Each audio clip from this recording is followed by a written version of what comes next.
जाना नहीं तू कहीं हार के,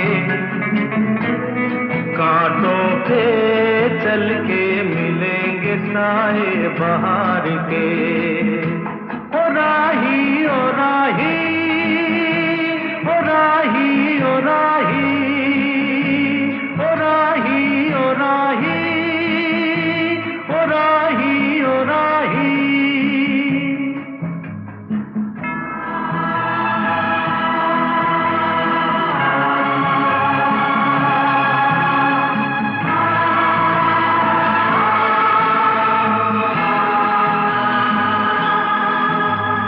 सूरज देख रुक गया है, तेरे आगे झुक गया है। सूरज देख रुक गया है, तेरे आगे झुक गया है। जब कभी ऐसे कोई मस्ताना निकले है अपनी धुन में दीवाना, शाम सुहानी बन जाते हैं दिन इंतजार के। ओ राही ओ राही ओ राही ओ राही। रुक जाना नहीं तू कहीं हार के, कांटों पे चल के मिलेंगे साए बहार के।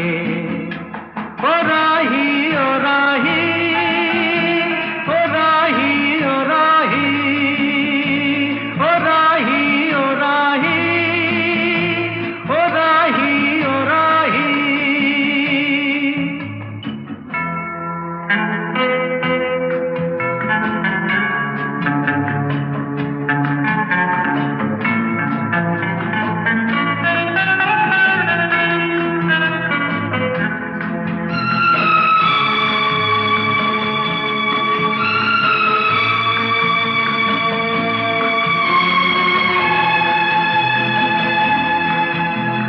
साथी न कारवां है ये तेरा इम्तिहान है, साथी न कारवां है ये तेरा इम्तिहान है। यूं ही चला चल दिल के सहारे, करती है मंजिल तुझको इशारे। देख कहीं कोई रोक नहीं ले तुझको पुकार के। ओ राही ओ राही ओ राही ओ राही। रुक जाना नहीं तू कहीं हार के, कांटों पे चल के मिलेंगे साए बहार के। ओ राही ओ राही। ओ माय गॉड, मैं नहीं खेलूंगा यार अब। मेरे तो आवाज ही नहीं थी, मैं बिना माइक के बोल रहा था यार, कोई बात थोड़ा हुई। बताओ एक बार दोबारा से, एक बार दोबारा से। Good afternoon, good afternoon, good evening, good morning, क्या हाल चाल है जी? बढ़िया हो सब? कैसा लग रहा है आपको? आपके चेहरे पे अगर हल्की सी स्माइल एक बार मैं दोबारा से देख लूंगा तो मुझे बहुत अच्छा लगेगा। ओ माय गॉड, ये सारी बातें मैंने पहले बोली थी, माइक ही नहीं चल रहा था। ठीक है, अब उसके बाद मैंने ये बोला था कि बहुत सारे लेक्चर हमने पीजीपी के ऊपर लगाए हैं और फाइनली आज हमारी रिवीजन का टाइम आ चुका है जी। ठीक है जी, आज हमें 1.5 घंटे के अंदर या 2 घंटे के अंदर पूरा का पूरा पीजीपी रिवाइज करना है।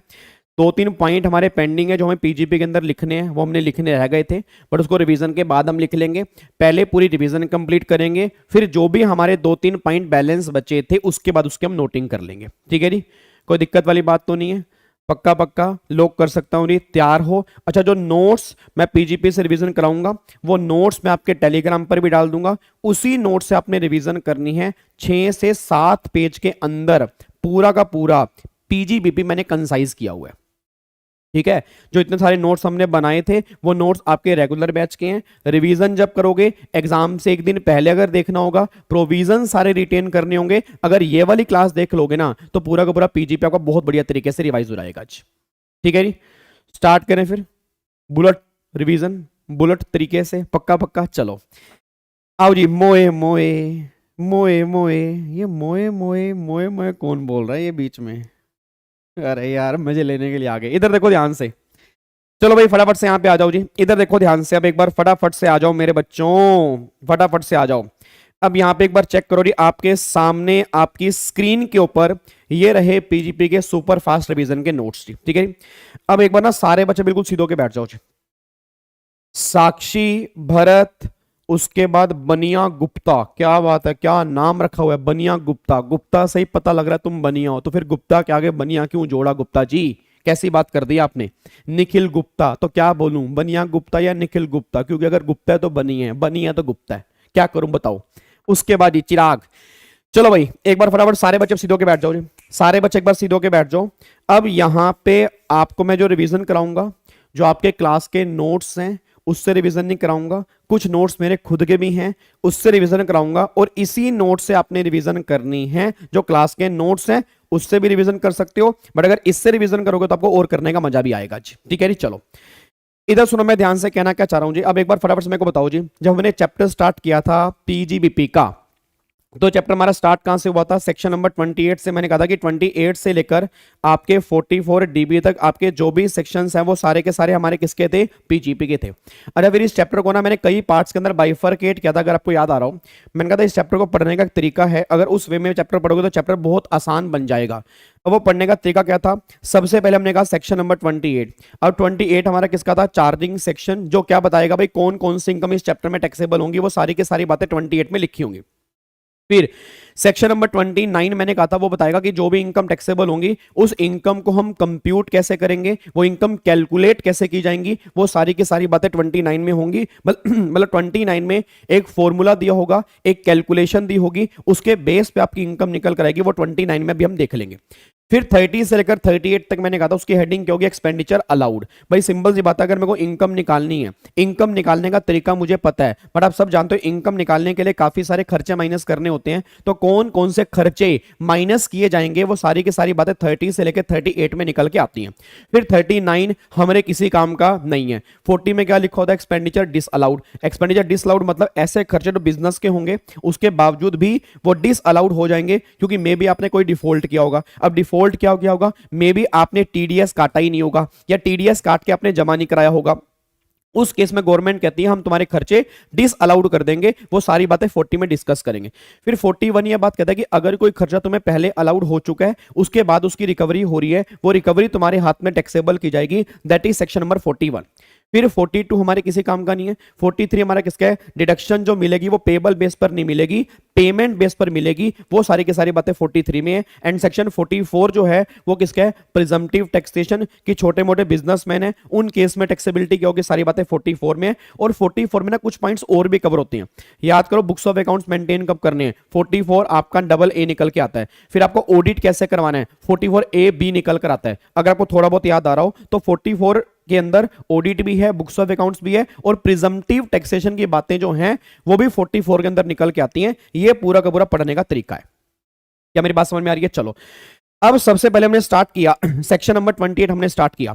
सारे बच्चों में को फटाफट से मार्च मार दो। सेक्शन नंबर 28 किसका था? Charging section. जो ये बात बोलेगा भाई कौन कौन सी इनकम इस चैप्टर में टैक्सेबल होगी, वो सारी की सारी बातें 28 में निकल के आती हैं। अब 28 में बोलो 28 में कौन कौन सी इनकम आती है? सर पहली इनकम निकल के आती है जो भी इनकम आपने बिजनेस से कमाई होगी, प्रोफेशन से कमाई होगी। आपने बिजनेस प्रोफेशन पूरे साल में किसी भी टाइम किया हो, अगर एक दिन भी किया होगा तो भी वो इनकम इस चैप्टर में टैक्सेबल होगी।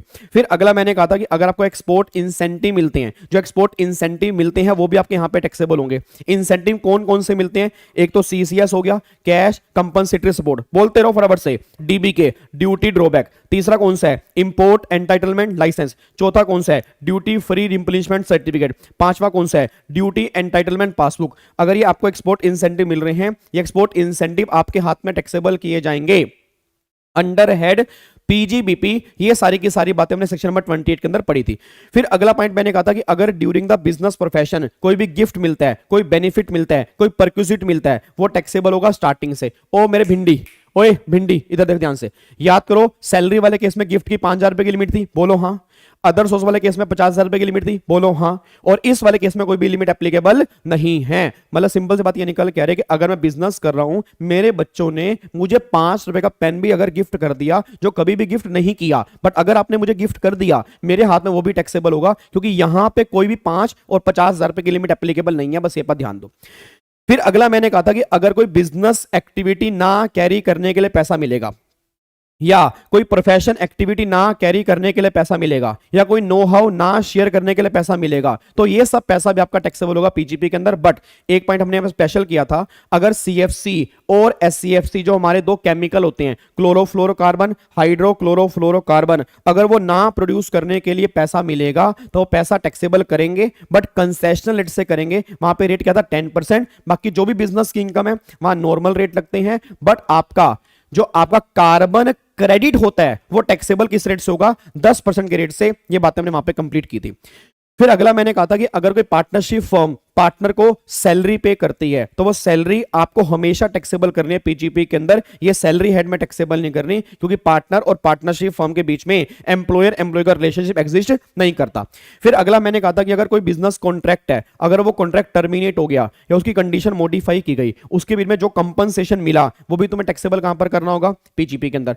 फिर अगला पॉइंट मैंने कहा था कि अगर स्टॉक इन ट्रेड को कैपिटल एसेट में कन्वर्ट करोगे, तो जो भी कन्वर्जन के दिन की फेयर मार्केट वैल्यू होगी एज पर सेक्शन 28, वो भी आपकी यहां पे टैक्सेबल होगी। ये सारी की सारी इनकम जो है वो इस चैप्टर में टैक्सेबल होती है, बस ये बात ध्यान दो। सेक्शन नंबर 28 स्वाहा, खत्म हो गया, कोई दिक्कत तो नहीं है। तो कौन कौन सी इनकम टैक्सेबल होगी उसकी लिस्ट आपके सामने यहां पे लिखी हुई है, तुरंत दिमाग के आंखें बंद करो और दिमाग में क्लिक करोगे भी कौन कौन सी इनकम टैक्सेबल है। 28 हमारा यहां पे खत्म हो जाता है, ठीक है जी।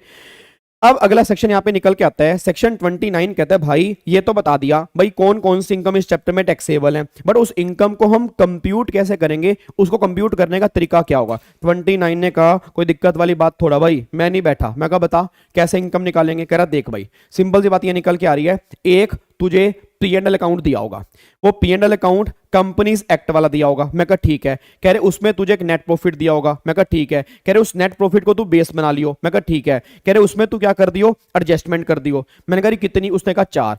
कह रहे 2 कर दियो खर्चों की, 2 कर दियो इनकम की। अगर कंपनीज एक्ट के नेट प्रॉफिट में ये तू 4 एडजस्टमेंट कर देगा ना, तेरे बिजनेस के इनकम निकल के आ जाएंगे। मैं एक बात बता, वो 4 एडजस्टमेंट करनी कौन कौन सी है गवर्नमेंट ने कहा देख, सबसे पहले वो सारे खर्चे तू ऐड कर दियो। कौन से ऐड कर दियो, जो डेबिट किए हुए थे वो डेबिट नहीं होने, कमॉन, जो डेबिट किए हुए थे वो डेबिट नहीं होने। और फिर माइनस कौन से करेंगे, जो डेबिट होने चाहिए थे वो डेबिट नहीं हुए थे, जो डेबिट होने चाहिए थे डेबिट नहीं हुए थे। मतलब वो सारे खर्चे में ऐड करने हैं जो आपने डेबिट किए हुए थे बट डेबिट नहीं होने चाहिए थे, वो सारे ऐड कर दोगे। वो सारे खर्चे माइनस करने होंगे जो डेबिट होने चाहिए थे बट डेबिट नहीं हुए थे। फिर कौन सी इनकम माइनस करेंगे, जो क्रेडिट की हुई थी क्रेडिट नहीं होनी चाहिए, जो क्रेडिट की हुई थी क्रेडिट नहीं होनी। और कौन सी इनकम ऐड करोगे, जो क्रेडिट होनी चाहिए थी क्रेडिट नहीं हुई थी, जो क्रेडिट होनी चाहिए थी क्रेडिट नहीं हुई थी, उन इनकम को आप ऐड करोगे। ये 4 एडजस्टमेंट करोगे तो आपके सामने बिजनेस के प्रॉफिट निकल के आ जाएंगे। और अगर आपको याद आ रहा हो लास्ट क्लास में इसका हमने एक प्रैक्टिकल क्वेश्चन भी किया था कि अगर एग्जाम में क्वेश्चन बनेगा तो वो किस तरह से बनेगा, किस तरह से आप नेट प्रॉफिट बेस बनाओगे, किस तरह से एडजस्टमेंट दी होंगी, वो सारी बातें हम कंप्लीट कर चुके हैं। क्या बात समझ में आ रही है। तो सिंपल सी बात बस ये निकल के आ रही है, आपको नेट प्रॉफिट में वो एडजस्टमेंट करनी है, एडजस्टमेंट के बाद आपके प्रॉफिट निकल कर आएंगे। That is section number 29। अब जाके 29 क्या रहता है, स्वाहा, 29 खत्म हो गया। फिर 29 के बाद अगला सेक्शन आता है सेक्शन नंबर 30 और 31। इसमें क्या, अब एक बात मेरे को सोच के बताओ सर, सेक्शन 29 ने बोला कि हम क्या करेंगे, खर्चों को ऐड भी करेंगे खर्चों को माइनस भी करेंगे, और मेनली जो होते हैं वो खर्चे माइनस होते हैं। अब खर्चे अगर माइनस करने हैं तो खर्चे की ना 2 कैटेगरी होगी, या तो वो होगा रिवेन्यू या वो होगा कैपिटल। अब गवर्नमेंट ये बात कहते हैं कि देखो अगर कोई खर्चा रिवेन्यू नेचर का है ना, तो रिवेन्यू नेचर वाला खर्चा हम 100% बिजनेस के P&L में डेबिट कर देते हैं, उसमें कोई दिक्कत वाली बात नहीं है।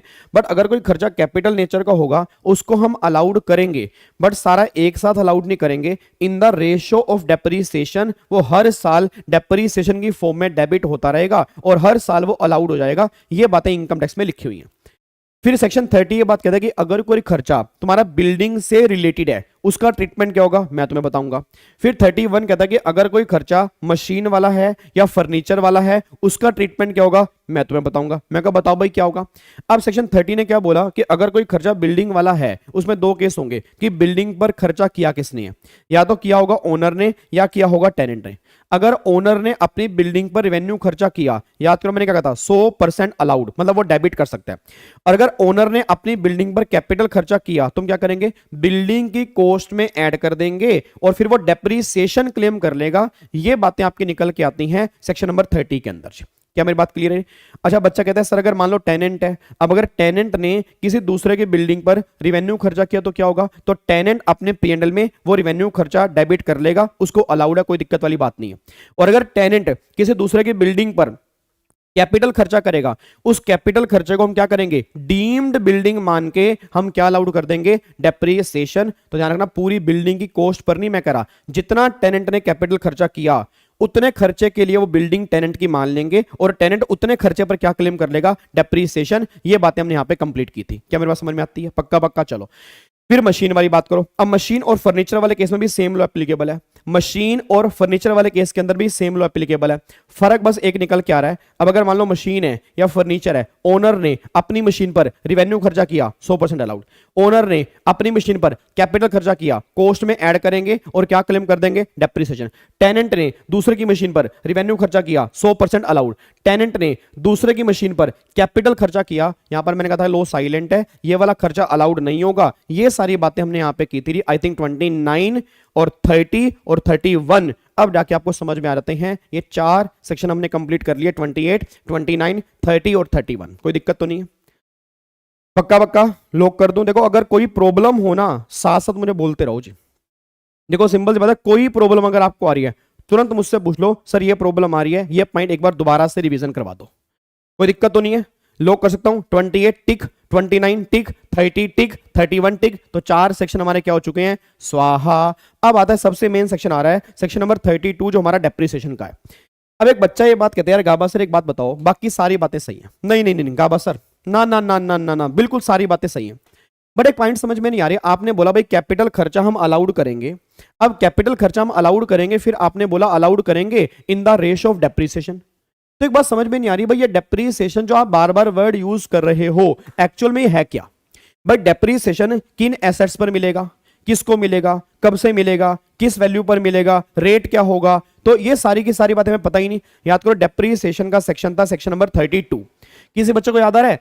32 में 3 पॉइंट हमने किए थे। 32.11 SLM method in case of power generation company, 32.12 normal depreciation in all cases WDV method, फिर 32.12A एडिशनल डेप्रिसिएशन आपको मिलेगा अगर आपने नई प्लांट मशीनरी परचेस की है। मेरी क्लास में अगर सिंगल बच्चा भी इंटेलिजेंट बैठा हो, आपको याद करवा दूं मैं, हेलो ओ भाई साहब इधर, आपको याद करवा दूं मैंने कहा था कि अगर आप डब्ल्यूडीवी मेथड ऑप्ट करोगे तब तुम्हें एडिशनल मिलेगा, अगर आपने डब्ल्यूडीवी ऑप्ट नहीं किया तो एडिशनल नहीं मिलेगा। मतलब अगर power generation company SLM method वाला ऑप्शन लेती है उस केस में एडिशनल डेप्रिसिएशन उसको नहीं मिलेगा क्योंकि उसने एसएलएम वाला लिया, और अगर वो डब्ल्यूडीवी वाला लेती है फिर उसको एडिशनल मिल जाएगा अगर एडिशनल वाली कंडीशन सेटिस्फाइड होती हैं। ये सारी बातें हमने वहां पे कंप्लीट की थी। बहुत बढ़िया जी, वेरी गुड। क्या बात है, अब आगे आ जाओ। 30 को टिक कर दूं, 31 टिक हो गया। अब आ रहा देखो यहाँ पे एक्सप्लेनेशन 1 to 32.1 ये भी हो गया जी। टेनेंट बिल्डिंग पर खर्चा कर रहे हैं, डीम्ड बिल्डिंग मानेंगे, अच्छी बात है। एक्सप्लेनेशन 5 डेप्रिसिएशन क्लेम करना क्या है, मैंडेटरी। ये मैं आपको बता चुका हूं कि डेप्रिसिएशन क्लेम करना ऑप्शनल नहीं है, ये मैंडेटरी है। अब यहाँ पे आ जाओ 32.11 देखो जी, इलेक्ट्रिसिटी कंपनी एसएलएम मेथड, ठीक है। उसके बाद यहाँ पे 32.12 नॉर्मल डेप्रिसिएशन और फिर 32.12A एडिशनल डेप्रिसिएशन। अब एक बार फटाफट से 32.12 चेक करते हैं कि 32.12 में क्या लिखा था। एक बार सारे बच्चे मेरे को फटाफट से बोल दो यार। देखो अगर आप बोलते हो ना मुझे बहुत बढ़िया लगता है। आप ना मैं कह रहा हूं चैट बॉक्स भर दो, जितने बच्चे भी लाइव बैठे हैं ना चैट बॉक्स भरा होना चाहिए। सारे बच्चे मेरे को फटाफट से बोल दो। अगर मैं बात करूं नॉर्मल डेप्रिसिएशन तो किस किस पर मिलेगा भाई साहब, टेंजिबल एसेट्स पर मिलेगा, इनटेंजिबल एसेट्स पर मिलेगा, नई हो चाहे पुरानी हो कैसी भी हो उन एसेट्स पर आपको मिलेगा डेप्रिसिएशन। उसके बाद फिर किसको मिलेगा, owner. Owner includes beneficial owner also, अगर आप बेनिफिशियल ओनर हो तो भी तुम क्लेम कर सकते हो। फिर ओनर चाहे होली हो चाहे पार्टली हो, होली है तो पूरी वैल्यू पर क्लेम कर लेगा, पार्टली है फिर जितनी जितनी इसकी वैल्यू होगी उतनी उतनी वैल्यू पर वो ओनर क्लेम कर लेगा, तो पार्टली वैल्यू पर भी क्लेम हो जाएगा। आगे फिर कब से मिलेगा? एक्चुअल पुट टू यूज से मिलेगा, रेडी टू यूज से नहीं मिलेगा। इट मींस अगर आपने मशीन एक्चुअल यूज की है उस ईयर से मिलना स्टार्ट होगा, अगर आपकी रेडी टू यूज है वहां से मिलना स्टार्ट नहीं होगा। उसके बाद एक्चुअल पुट टू यूज से मिलेगा। अब एक्चुअल पुट टू यूज तो मिलेगा, यूज आपने किस पर्पस के लिए किया हो? बिजनेस और प्रोफेशन के लिए किया हो। किस वैल्यू पर मिलेगा? डब्ल्यूडीवी पर मिलेगा।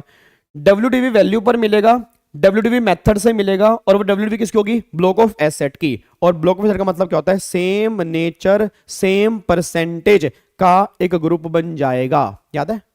हेलो भाई साहब इधर, ब्लॉक ऑफ एसेट मींस क्या? Same nature and same percentage का एक ग्रुप बन जाएगा, फिर वो हमारा ब्लॉक ऑफ एसेट होता है। उस पर तुम क्या क्लेम करोगे? डेप्रिसिएशन। और फिर किस रेट से? जो भी रेट आपके इनकम टैक्स रूल्स में दिए होंगे उस के रेट से आप क्या क्लेम कर लोगे? डेप्रिसिएशन। ये सारी बातें निकल के आती हैं। क्या मेरी बात समझ में आ रही है?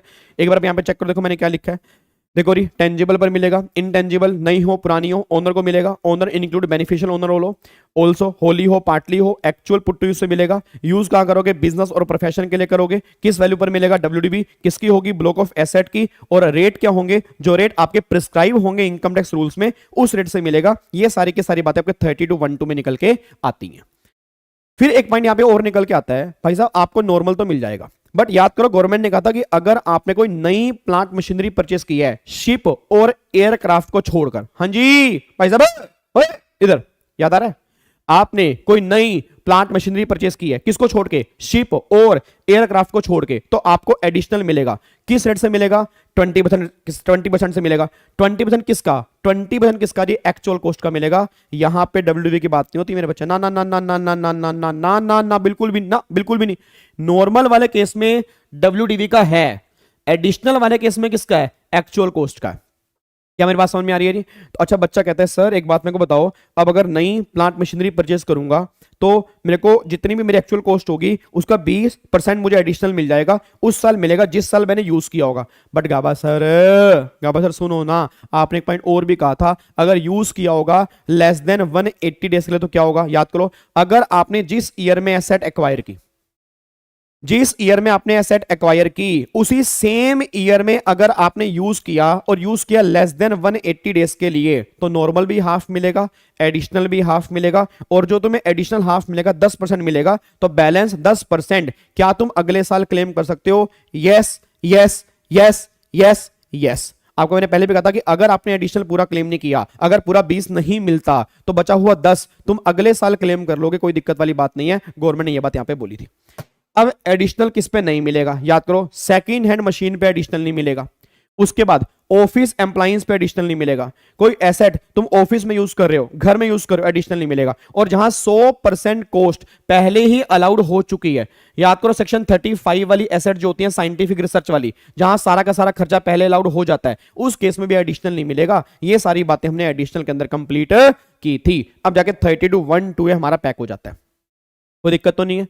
पक्का पक्का। तो ये हमारा 3212 है और ये हमारा 3212A है, ठीक है जी। अब ये मत कहना सर एग्जाम्पल दे दो, ठीक है। अब ये सारे एग्जाम्पल क्वेश्चन वो सब हम बहुत अच्छे से कंप्लीट कर चुके हैं। मेरा इस वीडियो का पर्पस क्या है कि आपको सारे प्रोविजन रिकॉल हो रहे हैं नहीं हो रहे, दैट्स ऑल जी। क्या मेरी बात समझ में आ रही है? पक्का पक्का। चलो अब एक बात मैं और बताओ रही, अब इसके साथ ना हमने एक और किया था 3211, वो था पावर जनरेशन। अगर इलेक्ट्रिसिटी कंपनी अगर एसएलएम वाला ऑप्शन लेती है उस केस में क्या होगा? अच्छा एक बात मेरे को बताना यार, पावर जनरेशन कंपनी क्या ऑलवेज डब्ल्यूबी फॉलो करती है? नहीं नहीं नहीं नहीं। बच्चा कहता है सर उसके अंदर क्या है, पावर वालों को ऑप्शन मिलता है या तो एसएलएम या डब्ल्यूडीबी। अब अगर वो एसएलएम ऑप्ट कर लेगी तो अच्छी बात है। अच्छा अगर वो एसएलएम ऑप्ट करेगी उस केस में क्या होगा?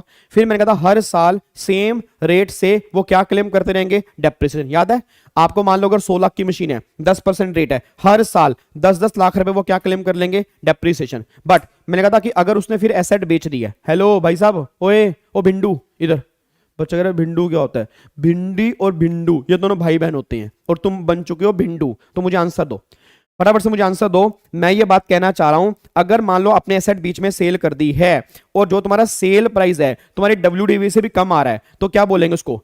इनकम टैक्स में क्या बोलते हैं? Loss on sale of asset बोलते हैं या टर्मिनल डेप्रिसिएशन बोलते हैं? क्या बोलते हैं? टर्मिनल डेप्रिसिएशन बोलते हैं।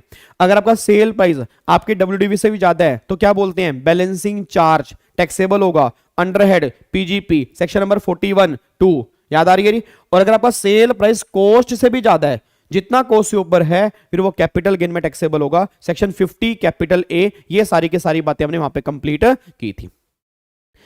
अब एक बच्चा ये बात कहता है, यार गाबा सर एक बात बताओ, जैसे आपको ये आपने बता दिया, बट एक आपने वो भी तो कराया था, पिक्चर अभी बाकी है, पिक्चर खत्म हो चुकी है, वो कहां गया? वो तो आया ही नहीं। वो आएगा, वो तब लगेगा अगर आपने डब्ल्यूडीवी वाला ऑप्शन लिया है, उस केस में सेक्शन 50 एप्लीकेबल होगा। याद करो, मैंने कहा था कि एक ब्लॉक ऑफ एसेट बनेगा।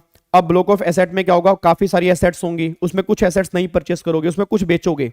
अब अगर आपने एसेट बेची हैं तो आप चेक करो क्या वो सारा ब्लॉक खत्म हुआ या नहीं हुआ। अगर आपने एसेट बेची हैं तो गवर्नमेंट कहती है अगर पिक्चर बाकी है तो, याद करो, अगर पिक्चर बाकी है तो या तो गेन आएगा या डब्ल्यूडीवी आएगी, लॉस कभी भी नहीं आएगा। लॉस कभी भी, अगर पिक्चर खत्म हो चुकी है तो, मतलब आपने सारी एसेट सेल कर दी, अगर पिक्चर खत्म हो चुकी है तो या तो गेन आएगा या फिर लॉस आएगा, डब्ल्यूडीवी कभी भी एग्जिस्ट नहीं करेगी। ये सारी बातें 51 और 52 में कंप्लीट की थी, बट ये तब लगेगा अगर आपने मेथड ऑप्ट किया है डब्ल्यूडीवी वाला। एसएलएम वाले केस में ये एप्लीकेबल नहीं होता, बस ये पर ध्यान दो। क्या मेरी बात समझ में आ रही है?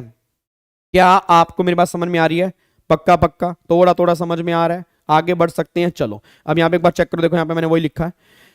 अब एक बार यहां पे देखो री 51 short term capital gain, picture अभी बाकी है, या तो गेन आएगा या डब्ल्यूडीवी आएगी, लॉस कभी भी नहीं आएगा। 52 अगर पिक्चर खत्म हो चुकी है या तो गेन आएगा या लॉस आएगा, जो भी गेन लॉस होगा वो क्या होगा? Short term. और यहां पे डब्ल्यूडीवी एग्जिस्ट नहीं करेगी, क्योंकि अगर पिक्चर ही खत्म हो गई है फिर तो काम ही खत्म हो गया, बात खत्म जी। ठीक है, उसके बाद हम यहां पे आओ, फिर यहां पे देखो यहां पे क्या लिखा है, अगर आपने लेस देन 180 यूज किया, purchase and put to use अगर सेम ईयर में है और यूज आपका लेस देन 180 डेज है, यूज आपका लेस देन 180 डेज है, तो 50% डेप्रीसिएशन आपको अलाउ हो जाएगा। ये बात ध्यान देना। क्या मेरी बात समझ में आ रही है? और अगर यूज आपका 180 डेज या उससे ज्यादा है फिर पूरा क्लेम करोगे, फिर हाफ का मतलब ही नहीं है। फिर अगला एक पॉइंट हमने कहा था सेकंड प्रोविजो टू सेक्शन 32(1), इसके अंदर मैंने कहा था कि अगर कोई केस अमलगामेशन वाला है, मर्जर वाला है, डीमर्जर वाला है, सक्सेशन वाला है, तो जितने दिन का डेप्रीसिएशन अमलगामेटिंग कंपनी को मिलना चाहिए उतने दिन का मिलेगा अमलगामेटिंग को, बाकी का मिलेगा अमलगामेटेड को। यहां पे नंबर ऑफ डेज पे कैलकुलेशन होगी। पूरे इनकम टैक्स में ऐसा नहीं है। पूरे इनकम टैक्स में हर जगह कैलकुलेशन नॉर्मल होती है, और इस केस में गवर्नमेंट कहती है हम कैलकुलेशन जो करेंगे वो करेंगे नंबर ऑफ डेज पे। मतलब जितने दिन का अमलगामेटिंग कंपनी ने यूज किया उतने दिन का अमलगामेटिंग कंपनी को मिलेगा, जितने दिन का अमलगामेटेड कंपनी ने यूज किया उतने दिन का अमलगामेटेड कंपनी को मिलेगा। ये सारी की सारी बातें आपके निकल के आती हैं। अब कोई दिक्कत परेशानी या कुछ भी अजीब लग रहा हो तो मेरे को बता दो जी। कोई दिक्कत तो नहीं है? क्या पक्का पक्का लॉक कर सकता हूं? नहीं? चलो अब तक यहां तक सारी बातें हमारी कंप्लीट हो चुकी हैं। ओके सर, गाबा सर देखो अभी तक आपने क्या बताया? 28 चार्जिंग सेक्शन, 29 था हाँ, how to compute PGP income, और फिर 30 में बिल्डिंग वाले खर्चे, 31 में मशीन वाले खर्चे, और फिर 32(1) एसएलएम मेथड, फिर 32(1) नॉर्मल, फिर 32(1) एडिशनल डेप्रिसिएशन। ठीक है सर, फिर आपने हमें वो कराया 32(1) नॉर्मल, फिर आपने कहा अगर लेस देन 180 यूज है तो हाफ मिलेगा, और यूज हमें चेक करना है परचेज वाले ईयर में, वो पॉइंट हमारा हो गया।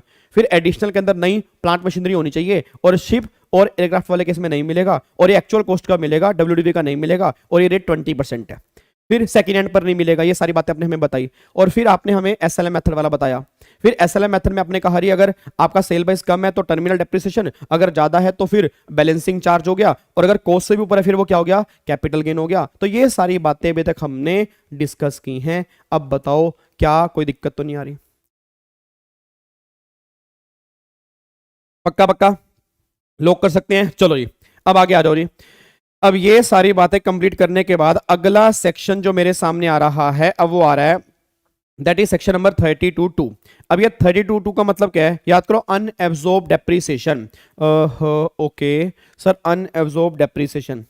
चिराग कह रहा है सर गावा सर यार ये बताओ ये अनएब्जॉर्ब डेप्रीसिएशन जो है ये होता क्या है? याद करो, अनएब्जॉर्ब डेप्रीसिएशन जो होता है, अगर आपके प्रॉफिट इतने नहीं हैं कि आपका डेप्रीसिएशन अब्जॉर्ब कर पा रहे हैं, तो गवर्नमेंट ने क्या बोला था कि उसको हम क्या बोलेंगे? Unabsorbed depreciation. अनएब्जॉर्ब डेप्रीसिएशन जो है वो किसी भी हेड की किसी भी इनकम से खत्म हो जाएगा, कैजुअल इनकम और सैलरी की इनकम को छोड़ के। अगर खत्म नहीं होता अगले साल फिर सेम कैजुअल और सैलरी की इनकम को छोड़ के किसी भी इनकम से खत्म हो जाएगा और इनफिनिटी लाइफ तक कैरी फॉरवर्ड करेंगे। यहां पे कोई 4 साल की बात नहीं, कोई 8 साल की बात नहीं। और एक पॉइंट और है, याद करो, अगर आप रिटर्न अपनी ड्यू डेट पे फाइल नहीं करते तो भी अनएब्सॉर्ब डेप्रिसिएशन कैरी फॉरवर्ड हो सकता है। ये पॉइंट आपको मैंने वहां पे लिखवाया था, रिटर्न वाला पॉइंट एक लिखवाया था कि अगर वैसे क्या होता है, रिटर्न फाइल लेट फाइल करने पर आपके बिजनेस और कैपिटल गेन के लॉस ऐसे हैं जो कैरी फॉरवर्ड नहीं हो सकते। सेटअप हो सकते हैं, कैरी फॉरवर्ड नहीं हो सकते। बट अनएब्सॉर्ब डेप्रिसिएशन और हाउस प्रॉपर्टी ये दोनों ऐसे हैं, अगर क्या मैंने बोला, अगर रिटर्न सही टाइम पर फाइल नहीं है तो भी ये दोनों कैरी फॉरवर्ड हो सकते हैं। इन दोनों में कोई दिक्कत नहीं है, बस ये पर ध्यान दीजिए। क्या मेरी बात समझ में आ रही है? पक्का पक्का, चलो बहुत बढ़िया, वेरी गुड यार, जबरदस्त। आगे देखो फिर अगला पॉइंट क्या निकल के आ रहा है। अगला पॉइंट फिर हमारा आ रहा है 43(1) एक्चुअल कॉस्ट वाला। ओके सर, एक्चुअल कॉस्ट में क्या था, याद करो एक्चुअल कॉस्ट में क्या था सर। एक्चुअल कॉस्ट में निकल के आता है कि अगर हमारे कैपिटल खर्चे 10,000 तक है तो भाई अगर 10,000 तक है तो गवर्नमेंट ने कहा कोई दिक्कत नहीं है, पेमेंट जैसे मर्जी करो, कोई फर्क नहीं पड़ता। कोई ना कोई तो नजर वट्टू है तुम में से, लाइट भगा दी किसी ने, तुमने ऐसे धूम कर दिया ना, लाइट चली गई। चलो वापिस आओ, कमान कमान कमान कमान कमान कमान, वापिस आओ जी। चलो इधर देखो ध्यान से, तो हम थे सेक्शन नंबर 43(1) पे। अब अगर मैं सेक्शन नंबर 43(1) की बात करता हूं तो 43(1) हमारा किसका था, एक्चुअल कॉस्ट का था। अब एक्चुअल कॉस्ट के अंदर मैंने कहा था कि अगर आपकी 10,000 रुपए तक की कैपिटल एसेट है तो पेमेंट जैसी मर्जी करो, कोई फर्क नहीं पड़ता। बट अगर आपकी 10,000 से ऊपर की एसेट है तो गवर्नमेंट ये बात कहती है कि पेमेंट करनी होगी अकाउंट पे ही चेक से, अकाउंट पे ही ड्राफ्ट से, और इलेक्ट्रॉनिक क्लियरिंग सिस्टम वाला ऑनलाइन पेमेंट करनी होगी, तब वो तुम्हारी कॉस्ट का पार्ट बनेगी। और अगर वो तुम्हारी कॉस्ट का पार्ट बनेगी तो डेप्रीसिएशन तुम क्लेम कर पाओगे, नहीं तो क्लेम नहीं कर पाओगे। बस ये बात ध्यान दो, याद करो। इसका मैंने क्वेश्चन भी किया था, आपको मैंने एग्जांपल दिया था कि मान लो फॉर एग्जांपल अगर 50,000 रुपए की एसेट है, आपने कैश में पे कर दिया तो 50,000 रुपए अब तुम डेप्रीसिएशन क्लेम नहीं कर सकते। रीजन क्योंकि वो तुम्हारी कॉस्ट का पार्ट ही नहीं बनी। हाँ 10,000 तक की एसेट है, तुम कैश में पे कर लो, कोई दिक्कत वाली बात नहीं है। 10,000 से अगर ऊपर की एसेट होगी तुम्हें अकाउंट पे चेक से, अकाउंट पे ड्राफ्ट से या ऑनलाइन पेमेंट करनी पड़ेगी, तभी वो तुम्हारी कॉस्ट का पार्ट बनेगी, नहीं तो वो तुम्हारी कॉस्ट का पार्ट नहीं बनेगी। ये बातें 43(1) में निकल के आती हैं, ठीक है जी। उसके बाद जी फिर आगे देखो 43(6). अब 43(6) हमारा किसका रही, WDV का। अब WDV वाले केस में क्या होता है, ओपनिंग WDV प्लस में परचेज माइनस में सेल, बैलेंस क्या आएगा, क्लोजिंग WDV। इसमें तुम क्या क्लेम कर लोगे, डेप्रीसिएशन क्लेम कर लोगे। फिर माइनस करने के बाद क्या आएगा, WDV आफ्टर डेप्रीसिएशन। ये सारी बातें आपके निकल के आती हैं, कोई दिक्कत परेशानी हो तो बता दो। पक्का पक्का, सिंपल कैलकुलेशन है, आगे बढ़ सकता हूं। चलो अब आगे और अगला पॉइंट निकल के आ रहा है सेक्शन नंबर 38(2). अब 38(2) निकल के आ रहा है कि अगर आपने कोई भी एसेट है, एक बात मेरे को बताओ, ओ मेरे बच्चों, ओ मेरे बाबू, एक बात मेरे को बताओ, सारे बच्चे बताओ, शाबाश। अगर आपने कोई भी एसेट है पार्शली बिजनेस में यूज की, पार्शली पर्सनल की, तो बताओ क्या करेंगे। अरे भाई क्या करेंगे भाई बता दे भाई क्या करेंगे। अगर आपने पार्टली बिजनेस में यूज की, पार्टली पर्सनल की, तो क्या करेंगे, याद करो मैंने कहा था पूरा डेप्रिसिएशन निकालेंगे, पूरी डिडक्शन निकालेंगे, फिर उस डिडक्शन को बाइफरकेट करेंगे, वैल्यू को बाइफरकेट नहीं करेंगे। ना ना ना ना ना ना, याद करो मैंने कहा था 5 लाख की एसेट है, 70% बिजनेस में और 30% पर्सनल, तो 5 लाख को बाइफरकेट नहीं करना। 15% उसका मान लो डेप्रिसिएशन है, तो 5 लाख का 15 कितना हो गया, 75,000। उस 75,000 को बाइफरकेशन कर रहे हैं। 75,000 का 70% जो भी निकल कर आएगा उसका तुम्हें डेप्रिसिएशन मिल जाएगा, और जो 30% निकल कर आएगा उसका तुम्हें डेप्रिसिएशन नहीं मिलेगा। ये सारी की सारी बातें निकल के आती हैं, ये गवर्नमेंट ने यहां पर कही है। देखो वही लिखा है जी, पार्टली बिजनेस में उसका मिलेगा डेप्रिसिएशन या डिडक्शन आपको मिल जाएगी, और अगर पार्टली पर्सनल में है उसका डेप्रिसिएशन या डिडक्शन आपको नहीं मिलेगी। ये मैंने क्रॉस कर रखा है, बस ये पर ध्यान दो, तो दिक्कत तो ना है। चलना आगे, हाँ भाई चलना आगे, चल लो सर, कोई दिक्कत थोड़ा है। आगे देखो 43C जी। अब 43C मैंने कहा था सेम 50C की तरह नहीं। 50C में याद आ रहा है 50C, 50C याद है सर, याद है 50C ना, वही था, वही सर, वही है जो आप बिल्कुल समझ रहे हो, वही था ना 50C। तो भाई कि अगर sale price fair market value से कम है, इधर आ नालायक, 50C था वो 50CA था, अनलिस्टेड कंपनी वाला। 50C क्या था, हाँ 50C सर, वो स्टैंप ड्यूटी वैल्यू अगर सेल प्राइस के 110% से ज्यादा होती है तो स्टैंप ड्यूटी सेल प्राइस बन जाता है। याद करो, हाँ याद आ गया ना। फिर मैंने कहा था अगर आपकी स्टैंप ड्यूटी वैल्यू एग्रीमेंट के दिन की अलग है और रजिस्ट्रेशन के दिन की अलग है, तो हम एग्रीमेंट के दिन की स्टैंप ड्यूटी वैल्यू को बेस बना लेंगे, बट अगर बायर ने कुछ पैसा एग्रीमेंट के दिन या उससे पहले पे कर दिया हो, अकाउंट पे चेक से, अकाउंट पे ड्राफ्ट से, या अगर ऑनलाइन पे कर दिया हो, फिर एग्रीमेंट के दिन की एसडीवी बेस बनेगी, नहीं तो एग्रीमेंट के दिन की एसडीवी बेस नहीं बनेगी। ये सारी बातें हमारी वहां पे निकल के आती हैं। कोई दिक्कत परेशानी हो तो बता दो जी।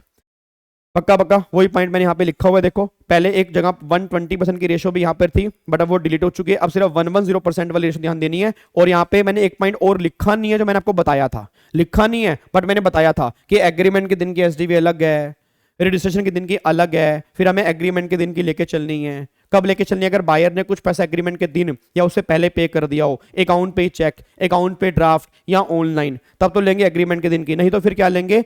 रजिस्ट्रेशन के दिन की लेंगे। और एक पॉइंट हमने यहाँ पे और किया था, याद है? एक पॉइंट हमने और किया था, याद करो कौन सा पॉइंट किया था? यहां पर मैंने कहा था कि अगर आपको फील हो रहा है, आपको लग रहा है कि आपकी एसडीवी जो है वो ज्यादा है, फेयर मार्केट वैल्यू कम है, तो गवर्नमेंट ने कहा था तेरे पास दो ऑप्शन है वैल्यूएशन ऑफिसर, या तो अपील कर दे और जहां पर तू जाएगा वो तेरी वैल्यू निकाल देंगे, उस वैल्यू को तुझे अपनी वैल्यू माननी है, बट वो वैल्यू स्टैंप ड्यूटी वैल्यू से ज्यादा नहीं होनी चाहिए और एक्चुअल सेल प्राइस से कम नहीं होनी चाहिए। ये सारी की सारी बातें हमने वहां पे कंप्लीट की थी, अगर आपको याद आ रहा हो जी। बात समझ में आ रही है? पक्का पक्का। चलो जी, उसके बाद देखो अगला पॉइंट क्या निकल के आ रहा है। अब नेक्स्ट पॉइंट ये निकल के आ रहा है 35A और 35A। इसमें क्या था? अगर आपने लाइसेंस और स्पेक्ट्रम पर खर्चा किया, याद करो अगर कोई टेलीकम्युनिकेशन कंपनी है, हाँ जी हेलो इधर, अगर कोई टेलीकम्युनिकेशन कंपनी है, उसने लाइसेंस लेना है, स्पेक्ट्रम लेना है, उसने गवर्नमेंट ऑफ इंडिया से लाइसेंस मांगा, गवर्नमेंट ऑफ इंडिया ने कहा लाइसेंस जो है 50 लाख रुपए का है और लाइसेंस की लाइफ 10 साल की है। अब लाइसेंस वैसे कैपिटल खर्चा है, लाइसेंस वैसे इनटेंजिबल एसेट है, लाइसेंस पर इनटेंजिबल एसेट होने की वजह से वैसे 25% के रेट से डेप्रीसिएशन मिलना चाहिए, बट गवर्नमेंट ने कहा नहीं। गवर्नमेंट ने कहा इसका ट्रीटमेंट हम अलग करेंगे, जितने साल का वो लाइसेंस होगा ना, उतने साल से डिवाइड करके लाइसेंस की कॉस्ट को हर साल अलाउड कर देंगे। गवर्नमेंट ये बात कहना चाहती है। बताओ कोई दिक्कत परेशानी हो तो बताओ जी। कोई दिक्कत तो नहीं है? वही बात यहाँ पे लिखी है, जो लाइसेंस वाले खर्चे हैं, जितने साल में लाइसेंस जितने साल का वो लाइसेंस होगा, उतने साल से वो डिवाइड करके हर साल वो खर्चा आपको अलाउड हो जाएगा। बस ये पर ध्यान दो जी। क्या मेरी बात समझ में आ रही है जी? क्या मेरी बात आपको समझ में आ रही है? पक्का पक्का, कोई दिक्कत तो नहीं है? तो क्रक्स बस ये निकल गया कि जितने का भी लाइसेंस होगा, जितने साल का वो लाइसेंस होगा, उतने साल से डिवाइड कर देंगे टोटल कॉस्ट को, हर साल उतना उतना डेबिट कर लेंगे। एक पॉइंट हमने यहां पे और किया था, यहां पर मैंने कहा था कि अगर आपने लाइसेंस बीच में बेच दिया, याद है? अगर आपने लाइसेंस बीच में बेच दिया तो फिर मैंने कहा था आपका सेल प्राइस, याद करो, अनअमोर्टाइज कॉस्ट से कम है, तो फिर जो बैलेंस बचेगा loss on sale of licence होगा, उसकी तुम्हें डिडक्शन मिल जाएगी अंडर सेक्शन 35A बेबी या ABA, आप पीएनएल में डेबिट कर सकते हो। एक पॉइंट यहां पे और था, अगर आपका सेल प्राइस अनअमोर्टाइज कॉस्ट से ज्यादा है तो फिर वो टैक्सेबल कर देंगे पीजीपी के अंदर, और अगर तुम्हारा सेल प्राइस तुम्हारी एक्चुअल कॉस्ट से भी ज्यादा है तो फिर वो कैपिटल गेन में टैक्सेबल होगा। सेम एसएलएम मेथड वाला ट्रीटमेंट था, फर्क बस ये निकल के आ रहा है कि वहां पे नाम अलग थे, यहां पे नाम अलग है। वहां पे टर्मिनल डेप्रिसिएशन था, यहां डिडक्शन है। वहां बैलेंसिंग चार्ज था, यहां प्रॉफिट है। बाकी सारी की सारी कैलकुलेशन जो है वो ऑलमोस्ट सेम है, उस कैलकुलेशन में फर्क निकल के नहीं आ रहा। बस ये पर ध्यान दो जी। क्या मेरी बात समझ में आ रही है जी? पक्का पक्का। चलो जी, बहुत बढ़िया। अब आगे आओ जी, अगला एक सेक्शन है, सेक्शन नंबर 35D। अब 35D में क्या था? 35D ये बात कहता है कि अगर कोई खर्चा आपने बिजनेस कमेंसमेंट से पहले किया होगा, याद करो प्रीलिमिनरी एक्सपेंडिचर, अगर कोई खर्चा आपने बिजनेस कमेंसमेंट से पहले किया है, वो सारे खर्चे हम तुम्हें अलाउड करेंगे किस साल में? जिस साल के अंदर बिजनेस कमेंस करोगे, बट सारे नहीं, 5 इक्वल इंस्टॉलमेंट में। मतलब जो भी आपने खर्चे किए होंगे वो टोटल कर लो, डिवाइड बाय 5 कर लो, उसको हर साल हम अलाउड कर देंगे, 5 साल तक हम अलाउड करेंगे, बट वो खर्चा तुम्हारी कॉस्ट ऑफ प्रोजेक्ट के 5% से ज्यादा नहीं होना चाहिए। ये पॉइंट मैंने आपको बताया था। इसका एग्जांपल आपको मैंने दिया था, याद करो। फॉर एग्जांपल मान लो मैंने बिजनेस कमेंसमेंट से, बिजनेस इनकॉर्पोरेशन से पहले खर्चे किए 20 लाख, तो गवर्नमेंट ने कहा 20 लाख अलाउड करेंगे। 20 लाख कैसे? डिवाइड बाय 5, हर साल 4-4 लाख रुपए तो डेबिट कर लेगा। अब मान लो मेरी एक्चुअल कॉस्ट ऑफ प्रोजेक्ट जो है वो 80 लाख है, तो 80 लाख का 5% कितना हो गया? 4 लाख। तो गवर्नमेंट ने कहा बस 4 लाख वाले खर्चे ही अलाउड होंगे। तूने खर्चे के 20 लाख, अलाउड होंगे 4 लाख, क्योंकि जो 5% से ऊपर वाले खर्चे होंगे वो इनकम टैक्स में हम इग्नोर कर देंगे। बस ये पर ध्यान दो।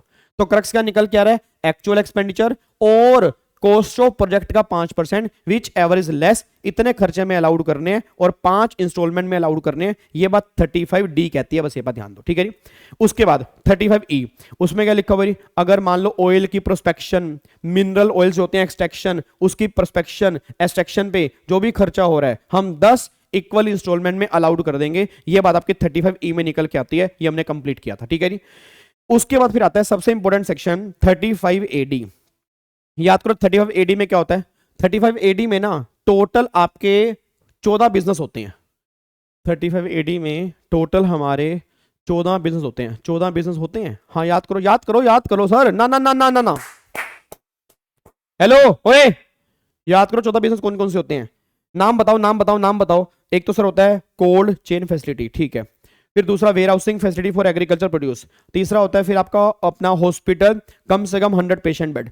चौथा फिर होता है housing project under affordable housing. पांचवा प्रोडक्शन ऑफ फर्टिलाइजर। छठा फिर हो गया hotel minimum 2 star above category. सातवां हो गया पाइपलाइंस फॉर पेट्रोलियम और नेचुरल गैस। आठवां हो गया वेयर हाउसिंग फॉर शुगर। और 9th हो गया अपना वो कस्टम के वेयर हाउस हो गया ICD और CFS।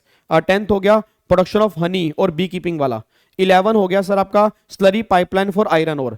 फिर आपका 12th हो गया सर आपका भगवान झूठ ना बुलवाए, वो था ना आपका हाँ सेमी कंडक्टर वेफर फैब्रिकेशन की मैन्युफैक्चरिंग। और फिर 13 आपका हो गया 13 अपना कोल्ड चेन फैसिलिटी, वो तो रह ही गया। और फिर लास्ट में निकल के आ रहा है आपका हाँ लास्ट में निकल के आ रहा है आपका अभिपाषा, बिजली पानी सड़क इंफ्रास्ट्रक्चर फैसिलिटी अगर आप बनाओगे तो आपको बेनिफिट मिल जाएगा। ये 14 बिजनेस हैं, इन 14 में से अगर कहीं पर भी आपने इन्वेस्टमेंट की 100 की 100% इन्वेस्टमेंट अलाउड है, बस ये ध्यान दो। और 35AD आपको मैंने कहा था ये ऑप्शनल है, ये मैंडेटरी नहीं है। अच्छा एक पॉइंट मैंने आप और बताया था कि आपको डिडक्शन तो मिल जाएगी, बट अच्छा एक पॉइंट और भी था, कोल्ड चेन तो मैंने बता दिया था, वो स्लम रिहेबिलिटेशन वाला, सॉरी वो स्लम रिहेबिलिटेशन वाला पॉइंट हमारा रह गया था, स्लम वाला। स्लम के लिए अगर घर बनाओगे तो भी 35AD में आपको अलाउड हो जाएगा। अब यहां पर मैंने कहा था कि एक तो गुडविल, याद करो एक तो गुडविल, भाई साहब गुडविल वाले केस में डिडक्शन नहीं मिलती। फिर लैंड परचेज के डिडक्शन नहीं मिलेगी। और फाइनेंशियल इंस्ट्रूमेंट जो होते हैं उस केस में आपको डिडक्शन नहीं मिलेगी।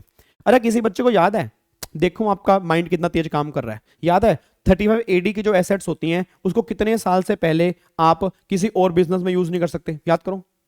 एक लिमिट थी यहाँ पे, लॉक इन पर था 8 साल, वेरी गुड। 8 साल से पहले अगर आप 35AD वाले सेट को किसी और बिजनेस में यूज कर लोगे तो क्या होगा, फिर जो खर्चा अलाउड हुआ था उसको हमें क्या करना पड़ेगा, डिसअलाउड करना पड़ेगा। फिर बट सारा डिसअलाउड नहीं करेंगे, उसमें से डेप्रीसिएशन माइनस करने के बाद फिर जो बैलेंस बचेगा वो हम डिसअलाउड करेंगे। ये बातें आपके 35AD में आती हैं। और एक बात और बताओ, इधर आओ, इधर तो आगे आओ। 35AD के जो बिजनेस के लॉस हैं उसको तुम खत्म कैसे कर सकते हो, बहुत बढ़िया, वेरी गुड, बोलो बोलो बोलो। 35AD के किसी भी बिजनेस की इनकम से वो लॉस हम खत्म कर सकते हैं और इनफिनिटी लाइफ तक वो कैरी फॉरवर्ड होंगे। बहुत बढ़िया, वेरी गुड, जबरदस्त, बहुत बढ़िया। ठीक है जी, तो ये सारी की सारी बातें हमने यहाँ पे कंप्लीट की थी। आपको मेरी बात समझ में आती है जी, पक्का पक्का। अब एक बार यहाँ पे चेक कर लो, वही बातें यहाँ पे लिखी हैं। और देखो लॉक इन पीरियड कितने का, 8 साल का है। और वही 14 बिजनेस जो है आपके यहाँ पे निकल के आते हैं। डन है जी, लॉक कर दूं, चलो। उसके बाद फिर आपका अगला सेक्शन निकल के आता है, सेक्शन नंबर 36। अब 36 में क्या लिखा हुआ है, सेक्शन 36 जो है ना वो आपका है सर्टेन डिडक्शन। अब गवर्नमेंट ये बात कहती है कुछ डिडक्शन जो है आपको हम 36 में अलाउड कर देंगे। अब कौन कौन सी डिडक्शन मुझे सेक्शन 36 में अलाउड कर दी जाएंगे, वन बाय वन हमें वो चेक करना है।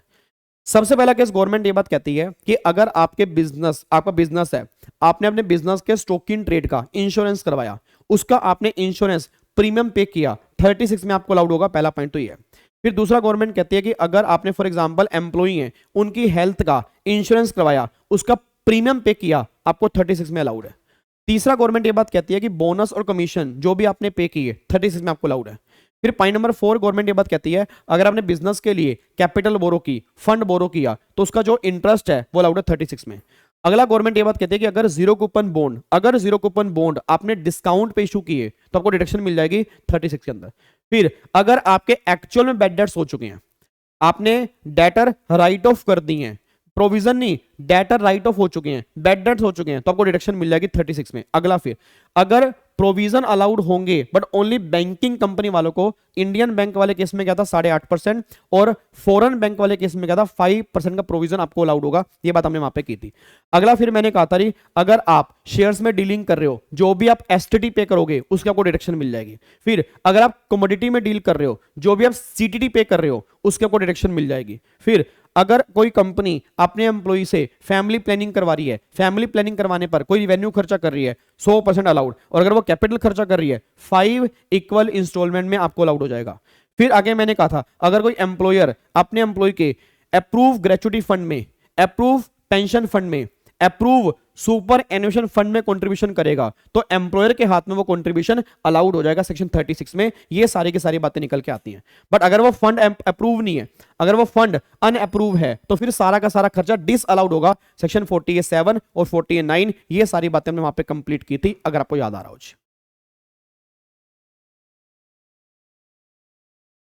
क्या मेरी बात समझ में आ रही है? नहीं, क्या मेरी बात आपको समझ में आ रही है? पक्का पक्का। तो ये खर्चे आपके 36 में अलाउड हो जाते हैं। आई थिंक आपको मेरी बात यहां पे समझ में आ चुकी है। That is section number 36। बहुत बढ़िया। मजा आ रहा नहीं आ रहा? मजे का तो पता नहीं, ये समझ नहीं आ रहा आपको सारे प्रोविजन आपको याद कैसे हैं गाबा सर? हमारा दिमाग खराब हो रहा है, हमें याद नहीं हो रहे। अरे अगर मेरे को अभी भी याद नहीं होंगे ना तो मेरे ऊपर लानत है। 10 साल से पढ़ा रहा हूँ कि पेपर, उसके बावजूद भी अगर याद नहीं होंगे फिर मैं पढ़ाने लायक ही नहीं हूं। मेरे को मत देखो तुम ये देखो कि तुम्हें 10-20% याद आ रहा है, नहीं आ रहा। मैं ज्यादा नहीं कह रहा, 10-20% भी अगर याद आ रहा है तो बहुत अच्छी अचीवमेंट आपके लिए। याद आ रहा है 50% तक याद आ रहा है, पक्का पक्का, कोई दिक्कत तो नहीं है, फिर तो बहुत अच्छी बात है। बस अब अगर आप 1-2 बार और पढ़ोगे सारा याद आ जाएगा आपको। फिर कौन कहता पीजीपी मुश्किल है यार, हद हो गई बिल्कुल ही। ठीक है जी, चलो अब आगे आओ जी, फटाफट से आओ जी, अब आ जाओ, फटाफट से आ जाओ। चलो जी आओ जी, फटाफट से आओ जी, आओ जी फटाफट। शाबाश शाबाश शाबाश। सर मेरे को सेक्शन नंबर याद नहीं रहते, कोई बात नहीं साक्षी, याद हो जाएंगे। बार बार पढ़ोगे ना, बार बार पढ़ोगे, बार बार पढ़ोगे, ऑटोमेटिकली आपको याद होते रहेंगे। आप निश्चिंत हो जाओ बस। सिर्फ पास होने का एक ही तरीका बताऊं, पास होने का एक ही तरीका, रैंक लेने का एक ही तरीका, हर पेपर में एग्जामिनेशन लेने का एक ही तरीका। क्या? मूवी को 3 चीजें चलाती हैं, एंटरटेनमेंट एंटरटेनमेंट एंटरटेनमेंट। एग्जाम को 3 चीजें चलाती हैं, रिवीजन रिवीजन और रिवीजन। बस इसके अलावा कुछ नहीं है सर, कुछ भी नहीं है। Revision revision revision revision revision revision, multiple revision, exam तुम्हारा 100% क्लियर। मल्टीपल रिवीजन चाहिए और कुछ भी नहीं चाहिए, बस ये पास होने का तरीका है। अगर तुम्हें मंजूर है तो अच्छी बात है। फिर चलो जी अब आओ जी, फटाफट से आओ जी। इधर देखो ध्यान से, अगला पॉइंट क्या निकल के आ रहा है। अगला पॉइंट फिर आ रहा है सेक्शन नंबर 37। अब एक बार यहां पे चेक करना, अब सेक्शन नंबर 37 क्या निकल के आ रहा है, जनरल डिडक्शन। अगर मैं बात करूंगा जनरल डिडक्शन की, तो गवर्नमेंट ये बात कहती है 37 में आपको डिडक्शन मिलेंगी। अच्छा डिडक्शन कौन सी मिलेंगी? याद करो मैंने कहा था कि जो खर्चे आपको पहले कहीं पर भी अलाउड नहीं हुए वो सारे के सारे खर्चे 37 में अलाउड हो सकते हैं। बट 37 में ना कुछ कंडीशन निकल के आती हैं। अगर वो कंडीशन सेटिस्फाइड करोगे तब तो वो खर्चा 37 में अलाउड होगा, अगर वो कंडीशन सेटिस्फाइड नहीं करोगे वो खर्चा 37 में अलाउड नहीं होगा। अब कौन कौन से खर्चे 37 में अलाउड होंगे एक बार चेक करते हैं। सबसे पहला गवर्नमेंट ये बात कहना चाह रही है 37 में वो खर्चा अलाउड होगा जो आपको 30 to 36 में अलाउड नहीं हुआ, पहली कंडीशन, अच्छी बात है। दूसरी कंडीशन फिर 100% वो बिजनेस वाला खर्चा है, ठीक है, 100% वो रिवेन्यू खर्चा है, ठीक है, वो खर्चा लीगल खर्चा है, ठीक है, सीएसआर वाला खर्चा नहीं है, ठीक है, और कोई भी फ्री बीस नहीं है। फ्री बीस मतलब होता है, याद आ गया, वो डॉक्टर को गिफ्ट मिल रहे हैं, बेनिफिट मिल रहे हैं, मेडिसिन शॉपकीपर गिफ्ट दे रहे हैं, तो गवर्नमेंट ने कहा वो वाला खर्चा नहीं है। अगर ये कंडीशन सेटिस्फाइड हैं तो खर्चे आपको 37 में अलाउड हो जाएंगे, नहीं तो खर्चे 37 में अलाउड नहीं होंगे। बस ये बात ध्यान दो। तो सिंपल सी बात बस ये निकल के आ रही है, ऐसे खर्चे जो पहले तुम्हें कहीं पर भी अलाउड नहीं हुए, ऐसे खर्चे ऐसे खर्चे ऐसे खर्चे जो तुम्हें, ऐसे खर्चे, हाँ जी सुनो, हेलो ओए भिंडी, ऐसे खर्चे जो तुम्हें पहले कहीं पर भी अलाउड नहीं हुए। दूसरा, जो खर्चे रिवेन्यू हैं, जो खर्चे लीगल हैं, और कौन से, जो सीएसआर वाले नहीं हैं, और फिर जो खर्चा आपका फ्री बीस वाला नहीं है वो सारे खर्चे 37 में तुम डेबिट कर सकते हो। गवर्नमेंट ये बात कहना चाह रही है 37 इज रेजिडुअरी सेक्शन, बचे कुछ सारे खर्चे 37 में अलाउड होते हैं, बस ये पर ध्यान देना जी। क्या मेरी बात समझ में आ रही है जी? पक्का पक्का, चलो बहुत बढ़िया जी। उसके बाद अब चेक करो, अब यहां पे आ जाओ सेक्शन, आ जाओ 40 पर जी। अब यहां पे आओ सेक्शन नंबर 40 पर आओ जी। अब एक सेक्शन नंबर 40A1, 40A1A और 40A3 इसमें क्या लिखा हुआ है एक बार वो चेक करते हैं। हेलो भाई साहब इधर देखो ध्यान से, सारे बच्चे यहाँ पे आओ, वापिस आओ। अब एक बार यहाँ पे चेक करना, अब गवर्नमेंट ये बात कहना चाह रही है सेक्शन 40 में ना देखो दो चीजें होंगी, या तो पेमेंट आपने की है रेजिडेंट को या पेमेंट आपने की है नॉन रेजिडेंट को। बहुत ध्यान से पढ़ना। अब अगर आपने पेमेंट की है रेजिडेंट को, पेमेंट गवर्नमेंट कह रही है कोई पेमेंट कोई भी, यहाँ पे सैलरी है, अदर देन सैलरी है, कमीशन है, इंटरेस्ट है, ब्रोकरेज है, प्रोफेशनल फीस है, कुछ भी है, सारी पेमेंट यहाँ पे आएंगे। अगर आपने रेजिडेंट को कोई भी पेमेंट की है और उस पेमेंट पर टीडीएस कटना चाहिए था, उस पेमेंट पर क्या था, टीडीएस कटना चाहिए था। ऐसा मैं क्यों कह रहा हूं, मैंने तुम्हें रेंट पे किया, अब उस रेंट पे टीडीएस कटना ही नहीं चाहिए था और मैंने टीडीएस काटा भी नहीं, तो मैंने कोई डिफॉल्ट थोड़ा किया। हेलो ओए भाई साहब, क्वेश्चन सुना मैंने क्या बोला? मैंने कहा मैंने तुम्हें रेंट पे किया, रेंट पे टीडीएस कटता है 2,40,000 के बाद, मैंने तुम्हें 2 लाख रुपए का रेंट पे किया, टीडीएस नहीं काटा, मैंने कौन सा गुनाह कर दिया? तो गवर्नमेंट का टीडीएस काटने के बाद तब आएगी जब पहले टीडीएस कटना चाहिए, और वो टीडीएस कटना चाहिए या नहीं चाहिए वो कैसे पता लगेगा? टीडीएस के चैप्टर में। तो अगर मान लो उस चैप्टर में लिखा है इस पेमेंट पर टीडीएस कटना चाहिए, दैट्स ऑल। तो गवर्नमेंट ये बात कह रही है कि अगर अगर अगर बहुत ध्यान सुना, अगर अगर अगर पेमेंट पर टीडीएस कटना चाहिए था और आपने टीडीएस नहीं काटा, या टीडीएस आपने काट लिया था बट रिटर्न फाइल करने की ड्यू डेट से पहले आपने जमा नहीं कराया, मतलब गवर्नमेंट ने क्या बोला, या तो टीडीएस काटा नहीं या टीडीएस आपने काट लिया बट आपने रिटर्न फाइल करने की ड्यू डेट से पहले जमा नहीं कराया, तो गवर्नमेंट ने बोला 70% खर्चा तो हम अलाउड कर देंगे क्योंकि तुम इंडिया के रेजिडेंट हो, बट 30% हम करेंगे डिस अलाउड। बट ये 30% भी तुम्हें अलाउड हो जाएगा किस साल में? जिस भी साल में तुम टीडीएस काट के जमा करवा दोगे उस साल में खर्चा ये अलाउड हो जाएगा, बस ये पर ध्यान दो। तो मतलब ये पॉइंट निकल के आ रहा है कि अगर आज मैंने टीडीएस नहीं काटा या काट के इस साल में जमा नहीं कराया रिटर्न फाइलिंग की ड्यू डेट से पहले, तो इस साल में 70% तक तो मैं डेबिट कर सकता हूं, 30% मैं डेबिट नहीं कर पाऊंगा। ये 30% मैं उस साल में डेबिट कर सकता हूं, जिस भी साल में टीडीएस काट के जमा करवा दूंगा उस साल में डेबिट कर लूंगा। ये बातें 41 में लिखी है, कोई दिक्कत तो नहीं है?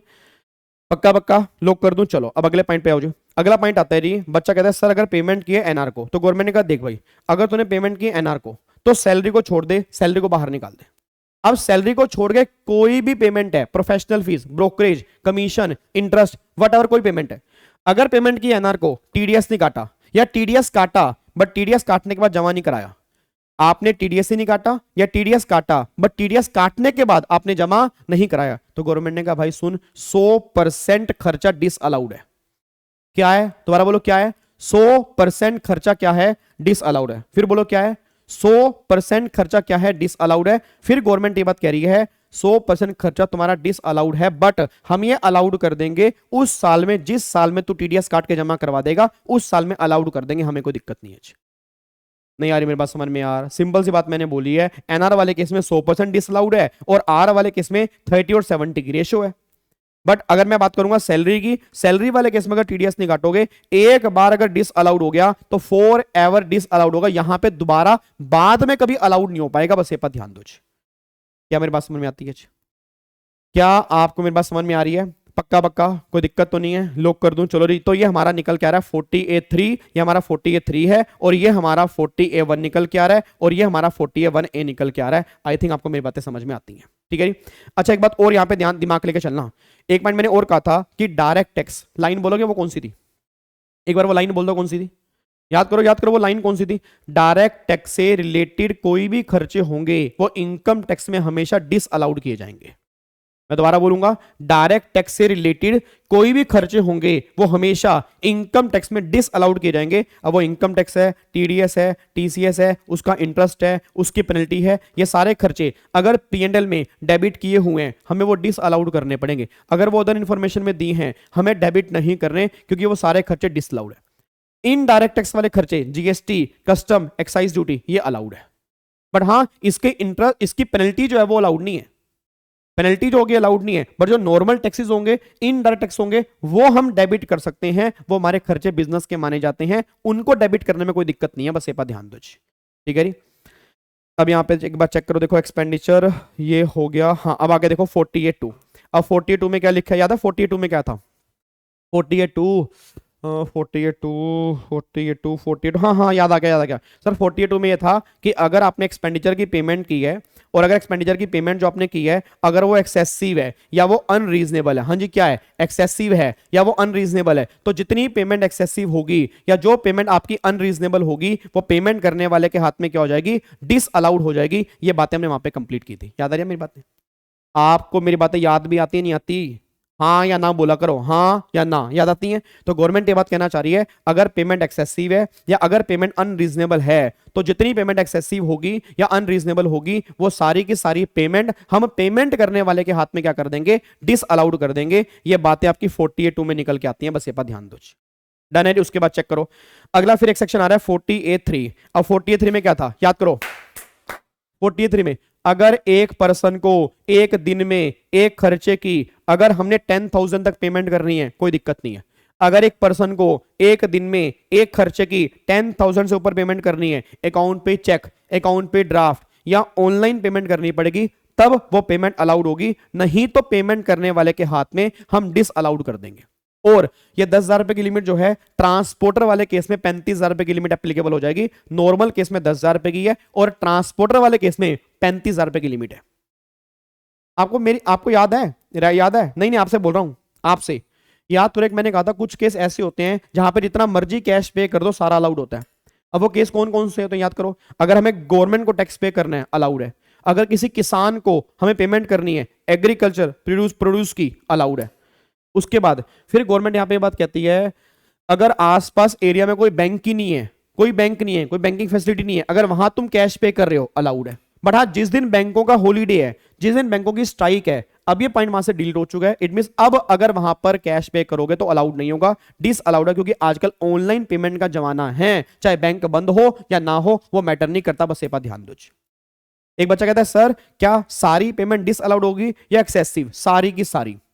अगर 40,000 रुपए की कैश पेमेंट है तो 40 के 40,000 रुपए ही डिस अलाउड हैं, 10,000 माइनस नहीं करने, बस ये पर ध्यान दो जी। तो ये बातें आपकी 48(3) में निकल के आती हैं। आई थिंक आपको मेरी बातें समझ में आती होंगी जी। ठीक है। उसके बाद देखो फिर अगला सेक्शन क्या निकल के आता है, नेक्स्ट सेक्शन निकल के आता है section number 40B, partnership firm की डिडक्शन। ये मोस्ट इंपॉर्टेंट है। अब याद करो यहां पे क्या निकल के आता है। आपको मैंने कहा था कि अगर पार्टनरशिप फर्म है उसमें दो पार्टनर है, उसमें दो पार्टनर कौन कौन सी है? एक तो मैंने कहा था वर्किंग पार्टनर है, और एक मैंने कहा था नॉन वर्किंग पार्टनर है। अब मैंने कहा था कि अगर मान लो सामने वाला पार्टनर आपका नॉन वर्किंग पार्टनर है, उसको दी गई remuneration, bonus, commission partnership firm के हाथ में डिस अलाउड होगी, वो सिंगल पैसा भी अलाउड नहीं होगा। इट मींस अगर फर्म ने वो डेबिट किया हुआ है, हमें एड बैक करना पड़ेगा। फिर अगर वर्किंग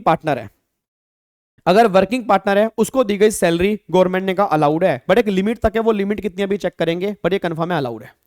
फिर नॉन वर्किंग पार्टनर को दिया गया कैपिटल पे इंटरेस्ट, और वर्किंग पार्टनर को दिया गया इंटरेस्ट, अलाउड है। दोनों की लिमिट सेम है, 12% तक अलाउड करेंगे। 12% से ऊपर वाला जो होगा वो डिस अलाउड करेंगे, एक्सेस डिस अलाउड करेंगे, सारा नहीं। अगर 15% है, 3% हमें डिस अलाउड करना है, बस ये पर ध्यान दो। सर गाबा सर एक बात बताओ यार, वो सैलरी वाले केस में लिमिट कितनी थी बता दो ना। सैलरी वाले केस में सैलरी वाले केस में लिमिट कितनी थी वो डिपेंड करता है कि आपके बुक प्रॉफिट कितने हैं। याद है बुक प्रॉफिट कितने हैं? अब अगर बुक प्रॉफिट आपके पहले 3 लाख तक हैं, तो पहले 3 लाख का 90% और 1.5 लाख रुपए, विच एवरेज हायर, ठीक है। और फिर बैलेंस बुक प्रॉफिट का 60%। फिर जो इन दोनों को जोड़ के आएगा उतनी रेमुनरेशन फर्म के हाथ में अलाउड है, बाकी डिसअलाउड है। यहां पे एक स्पेशल पॉइंट ये निकल के आ रहा है कि अगर पार्टनरशिप फर्म के लॉस भी हैं, उसकी इनकम 0 भी है, तो भी 1.5 लाख रुपए तक की रेमुनरेशन फर्म के हाथ में अलाउड होगी। ये बात ध्यान दो, मतलब 1.5 लाख रुपए तो अलाउड हो ही जाएगी, चाहे फर्म के लॉस ही क्यों ना हो, उसमें कोई दिक्कत वाली बात नहीं है। क्या मेरी बात समझ में आ रही है? पक्का पक्का, कोई दिक्कत वाली बात तो नहीं है। तो इस तरह से हम कैलकुलेशन करेंगे जी सेक्शन नंबर 40 कैपिटल बी के अंदर। आई थिंक आपको मेरी बात समझ में आती है जी, ठीक है। देखो वही बात यहाँ पे लिखी हुई है जी, अगर पेमेंट नॉन वर्किंग को है, रेमुनरेशन डिसअलाउड है, इंटरेस्ट अप टू 12% अलाउड है। फिर payment to working partner, interest वाले केस में अप टू 12% अलाउड है। रेमुनरेशन अप टू अपना जो होगा अपना 3 लाख तक जो है वो आपके 90 और 1.5 लाख हायर वाला होगा, और 3 लाख के ऊपर 60% जो होंगे बुक प्रॉफिट के एक्सेस वैल्यू जो होगी वो क्या कर देंगे, डिस अलाउड कर देंगे। ये सारी बातें आपकी निकल के आती हैं जी, कोई दिक्कत तो नहीं है। डन डना डन, डन डना डन, बहुत बढ़िया। अब तो आने लगा है मजा पढ़ने का, पीजीबीपी थोड़ा थोड़ा समझ में आ रहा, मजे लगा रहे, मजे लगा रहे, पीजीपी समझ में आ रहा, बहुत बढ़िया, वेरी गुड। अब उसके बाद देखो अगला पॉइंट क्या निकल के आ रहा है। अगला पॉइंट यहाँ पे सेक्शन नंबर 40 कंप्लीट हो गया। अब देन फिर हमारा निकल के आता है सेक्शन नंबर 41। अब 41(4) हमने कहा था रिकवरी ऑफ बैड डेट्स। याद करो मैंने कहा था कि अगर आपके बैड डेट्स हो गए, अब बैड डेट्स वाले खर्चे आपको पहले अलाउड हो चुके होंगे, उसके बाद अगर आपको बैड डेट्स की रिकवरी हो रही है, वो बैड डेट्स की रिकवरी आपकी हमें टैक्सेबल करनी होती है अंडर हेड पीजीबीपी। वो सारी की सारी रिकवरी आपके हाथ में टैक्सेबल हो जाएगी, बस ये पर ध्यान दो। तो 41(4) रिकवरी ऑफ बैड डेट्स होंगे वो टैक्सेबल कहां पर होंगे, पीजीपी के अंदर। फिर एक सेक्शन नंबर 41(3) निकल के आ रहा है, sale of scientific research asset taxable in under PGP. इसका मतलब क्या निकल के आ रहा है, याद करो मैंने कहा था कि अगर आपकी साइंटिफिक रिसर्च वाली एसेट है, अब अगर आपकी साइंटिफिक रिसर्च वाली एसेट है तो उसमें आपने 100% की डिडक्शन क्लेम कर ली होगी। अब अगर आप उसको बेच रहे हो, दो केस हैं, या तो आप बिजनेस में यूज करने के बाद बेच रहे हो या बिजनेस में यूज किए बिना बेच रहे हो। याद करो मैंने कहा था कि अगर आप बिजनेस में यूज किए बिना बेच रहे हो तो जो भी तुम्हारा सेल प्राइस होगा ना वो सारा का सारा टैक्सेबल होगा अंडर पीजीपी। नहीं यार ये बात समझ में यार, यहां पर मैंने कहा था कि अगर वो एसेट साइंटिफिक रिसर्च वाली है तो जो भी अगर आपने बिजनेस में यूज किए बिना डायरेक्टली बेच दिया, जो तुम्हारा सेल प्राइस होगा वो टैक्सेबल करेंगे पीजीपी के अंदर। और अगर वो सेल प्राइस तुम्हारा कॉस्ट से भी ज्यादा है, फिर कॉस्ट से ऊपर वाला कैपिटल गेन में, बाकी सारा पीजीपी में। बट एक बात मेरे को बताओ, आपको मैंने यहां पर एक पॉइंट कहा था, अगर आप ये एसेट अपने बिजनेस में ले गए, अब बिजनेस में ले गए, ये ब्लॉक ऑफ एसेट का पार्ट बन गई, और अगर ये ब्लॉक ऑफ एसेट का पार्ट बन गई, इसकी कॉस्ट क्या बनेगी, नील, क्योंकि सारी की सारी कॉस्ट हम पहले ही रिकवर कर चुके हैं। और फिर जब इसको बेचेंगे सेक्शन 51, 52 पिक्चर अभी बाकी है, पिक्चर खत्म हो चुकी है, वो एप्लीकेबल हो जाएंगे, बस ये पर ध्यान दो। तो बस ये बात ध्यान देना, अगर आपने साइंटिफिक रिसर्च वाली एसेट बेची है तो दो केस हमें देखने पड़ेंगे, बिजनेस में यूज किए बिना बेची है, बिजनेस में यूज करने के बाद बेची है, यूज किए बिना बेची है, सारा कुछ टैक्सेबल होगा पीजीपी के अंदर। और अगर कॉस्ट से ऊपर है तो कैपिटल गेन, अगर बिजनेस में यूज करने के बाद बेची है तो बिजनेस में कॉस्ट बनेगी नील, क्योंकि सारी पहले कॉस्ट हम रिकवर कर चुके हैं। फिर जब उसको बेचेंगे सेक्शन 50 की एप्लीकेबिलिटी आ जाएगी, 51 या 52 वही बातें यहां पर निकल के आएंगे, बस ये पर ध्यान दो। डनरी, दैट इज 41(3). उसके बाद फिर एक सेक्शन आ रहा है सेक्शन नंबर 43(B). आपको मैंने कहा था डिडक्शन जो मिलेगी वो पेमेंट बेस पर मिलेगी। इट मींस अगर तुम कोई खर्चे की पेमेंट अगर रिटर्न फाइल करने की ड्यू डेट या उससे पहले पे कर देते हो तो गवर्नमेंट कहती है वो खर्चा तुम्हें उसी साल में अलाउड हो जाएगा जिस साल का वो खर्चा है। तो सिंपल सी बात ये निकल के आ रही है, आज अगर मुझे पेमेंट करनी है खर्चे की, हेलो भाई साहब इधर, आज अगर मुझे पेमेंट करनी है खर्चे की और मैं पेमेंट कर रहा हूं खर्चे की कब, रिटर्न फाइल करने की ड्यू डेट या उससे पहले, फिर वो खर्चा मुझे इस साल में अलाउड होगा। अगर मैंने पेमेंट रिटर्न फाइल करने की ड्यू डेट तक नहीं की तो फिर गवर्नमेंट ये बात कहती है फिर जिस साल में तुम पेमेंट करोगे ना उस साल के अंदर बेनिफिट मिलेगा। गवर्नमेंट ये बात कहना चाह रही है, ये सारी बातें आपके सामने है। डन, तो ये बातें आपकी 43 में निकल के आती हैं। उसके बाद एक बार 44AA। अब 44AA में गवर्नमेंट कह रही है बुक्स ऑफ अकाउंट्स मेंटेन करने हैं। अब बुक्स ऑफ अकाउंट्स मेंटेन करने की लिमिट क्या निकल के आ रही है वो याद करो जी, याद करो, ये पॉइंट आपको याद करना है, ये पॉइंट इंपॉर्टेंट है, इसमें से पक्का पक्का क्वेश्चन बनने की पूरी पूरी उम्मीद है। तो एक बार लिमिट याद करो, वो लिमिट क्या थी। सर वो लिमिट निकल के आती है, देखो पहले आपने दो कैटेगरी बनाई थी, या तो हम स्पेसिफाइड प्रोफेशनल हैं या स्पेसिफाइड प्रोफेशनल नहीं है या बिजनेसमैन है। अगर हम स्पेसिफाइड प्रोफेशन है उसमें अपने 9 प्रोफेशन बताए थे, अगर हम उन 9 में से कवर होते हैं तो फिर गवर्नमेंट ने कहा था अगर तेरी ग्रोस रिसीट पिछले 3 सालों में हर साल 1.5 लाख से ज्यादा है तुझे बुक्स ऑफ अकाउंट्स मेंटेन करने हैं। और अगर तूने कोई नया प्रोफेशन स्टार्ट किया है और तुझे पहले ही साल में लग रहा है, एक्सपेक्टेशन है तेरी ग्रोस रिसीट 1.5 लाख से ऊपर चली जाएगी, तुझे बुक्स ऑफ अकाउंट्स मेंटेन करने हैं। प्रोफेशन वाले केस में तो ये है। फिर दूसरा केस कहती है अगर गवर्नमेंट कह रही तू बिजनेसमैन है या तू ऐसा प्रोफेशन कैरी कर रहा है जो स्पेसिफाइड प्रोफेशन में नहीं है, फिर दो कंडीशन है, या तो तेरी टोटल इनकम पूरे साल मतलब पिछले 3 में से किसी भी एक साल में 1,20,000 से ज्यादा है, या तेरी टोटल टर्नओवर पिछले 3 में से किसी भी एक साल में 10 लाख से ऊपर है, तुझे बुक्स ऑफ अकाउंट्स मेंटेन करने हैं। बट अगर तू इंडिविजुअल है अगर तू इंडिविजुअल है तो टोटल इनकम चेक करेंगे 2.5 लाख की और टर्नओवर चेक करेंगे 25 लाख की। ये फर्क निकल के आएगा अगर तू इंडिविजुअल है या एचयूएफ है। तेरे केस में लिमिट अलग एप्लीकेबल होंगी, बाकी सब केस में लिमिट अलग एप्लीकेबल होंगी। और सुन, अगर तू बुक्स ऑफ अकाउंट्स मेंटेन नहीं करता तो 25,000 रुपए तक की पेनल्टी तेरे ऊपर एप्लीकेबल हो जाएगी। गवर्नमेंट ये बात कहना चाह रही है। तो 25,000 की पेनल्टी आपके ऊपर एप्लीकेबल हो जाएगी अगर आप बुक्स ऑफ अकाउंट्स मेंटेन नहीं करते। गवर्नमेंट यहां पे ये बात कहना चाह रही है। डन, कोई दिक्कत वाली बात तो नहीं है। तो ये है बुक्स ऑफ अकाउंट्स मेंटेन करने की लिमिट क्या निकल के आती है। अगला फिर यहां पे पॉइंट निकल के आता है कि भाई साहब ऑडिट करने की लिमिट क्या निकल के आती है। अब देखो यहाँ पे वही पॉइंट लिखा हुआ है, सारा बातें जो मैंने आपको बताई है। फिर अगला पॉइंट एक बार पढ़ना पढ़ लो यार, कोई आपको ये ना लगे ना पढ़ाया नहीं।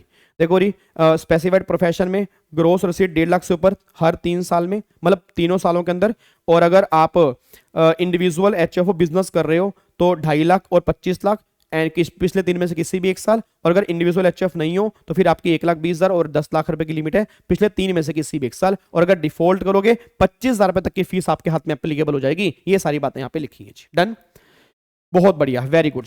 अगला पॉइंट फिर निकल के आ रहा है ऑडिट ऑफ अकाउंट्स कि कब कब हमें ऑडिट करवाना है।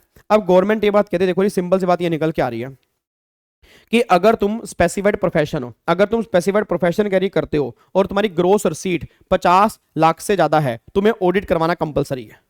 और अगर तुम स्पेसिफाइड प्रोफेशन कैरी नहीं करते, तुम बिजनेस कैरी करते हो या प्रोफेशन कैरी करते हो बट वो प्रोफेशन स्पेसिफाइड प्रोफेशन वाली कैटेगरी में नहीं आता, तो फिर गवर्नमेंट ये बात कहना चाह रही है। उस केस में गवर्नमेंट ने क्या बोला, या तो तेरी टर्नओवर 1 करोड़ से ज्यादा है, बुक्स ऑफ अकाउंट्स मेंटेन करनी है। और अगर 95% ट्रांजैक्शन का लेन देन जो हो रहा है वो ऑनलाइन मोड से हो रहा है, मतलब अकाउंट पे चेक से, अकाउंट पे ड्राफ्ट या ऑनलाइन मोड से हो रहा है, तो हम तेरी 1 करोड़ रुपए की लिमिट जो है वो 10 करोड़ रुपए की लिमिट कर देंगे। बस ये पर ध्यान दीजिए, मतलब 1 करोड़ रुपए की नॉर्मल ऑडिट की लिमिट है। अगर 95% ट्रांजैक्शन का लेन देन जो है वो ऑनलाइन हो रहा है तो 1 करोड़ वाली लिमिट जो है वो 10 करोड़ रुपए की हो जाएगी। अब एक बात मेरे को बताओ, अगर ऑडिट करवाना है कौन करेगा, सीए प्लस में सीओपी, और जो भी वो सर्टिफिकेट देगा हमें वो सर्टिफिकेट क्या करना पड़ेगा, जमा करवाना पड़ेगा। और अगर हम ऑडिट नहीं कराते तो क्या होगा, जितनी तुम्हारी टर्नओवर है उसका 0.5% और 1.5 लाख रुपए विच एवरेज लेस की पेनल्टी आपके हाथ में लगेगी। मतलब मैक्सिमम 1.5 लाख रुपए तक की पेनल्टी लग सकती है अगर आपने ऑडिट नहीं करवाया। तो ये बात ध्यान देना चाहिए। तो देखो यहाँ पे क्या लिखा हुआ है जी, अगर स्पेसिफाइड प्रोफेशन कैरी कर रहे हैं तो ग्रोस रिसीट 50 लाख से ऊपर है। अगर बिजनेस कैरी कर रहा हूं और आपका other than specified profession carry कर रहा हूं, आपकी टर्नओवर 1 करोड़ से ऊपर है या टर्नओवर 10 करोड़ से ऊपर है, अगर 95% लेन देन जो है वो ऑनलाइन हो रहा है। ठीक है जी।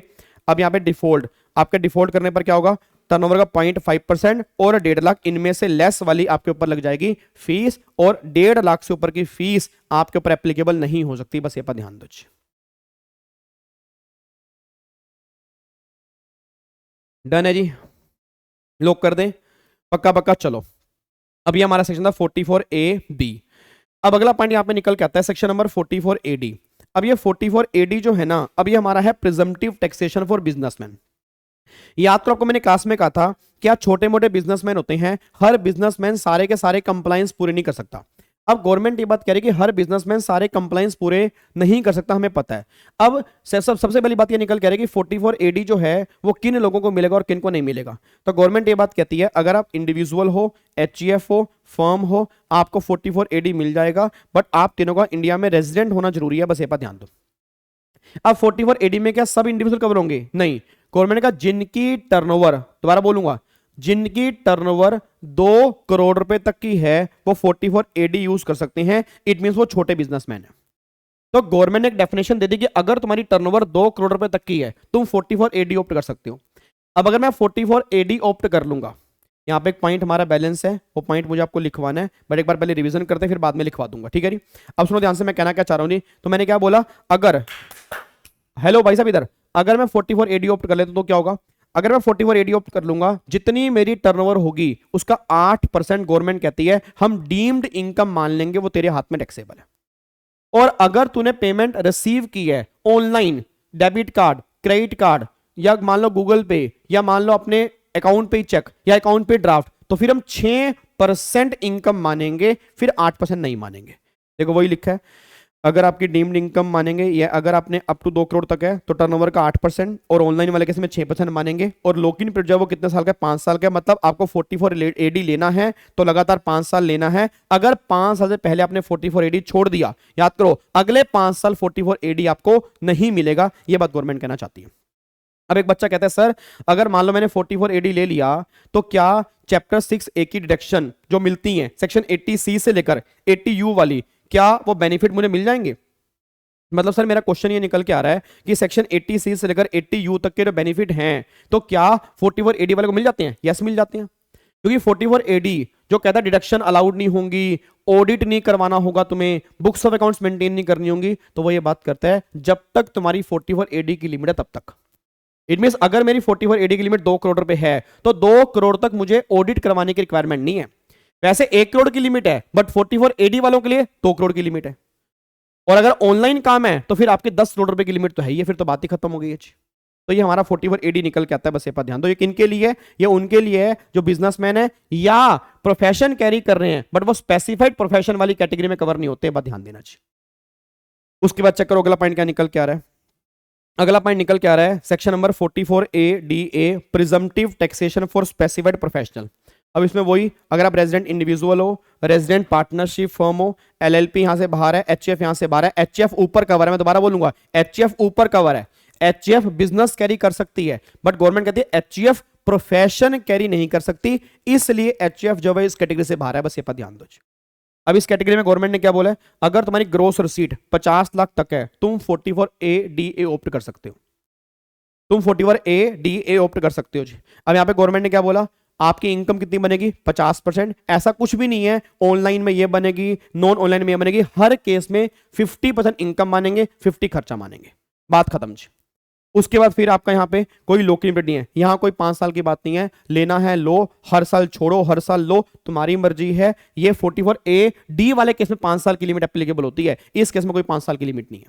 उसके बाद क्या चैप्टर 6 से 80 सी से लेकर 80 यू तक की डिडक्शन मिलती है? बिल्कुल मिलती है। क्या लॉस हमारे सेट ऑफ हो सकते हैं? बिल्कुल कोई दिक्कत वाली बात नहीं है। जो मनाही की गई है, जो रिस्ट्रिक्शन लगाई गई हैं वो पीजीबीपी के खर्चों में से हैं, बाकी सब जो बेनिफिट्स तुम हैं वो तुम अवेल कर सकते हो, बस ये पर ध्यान दो। ये सारी बातें 44 एडीए में निकल के आती हैं जी, कोई दिक्कत तो नहीं है?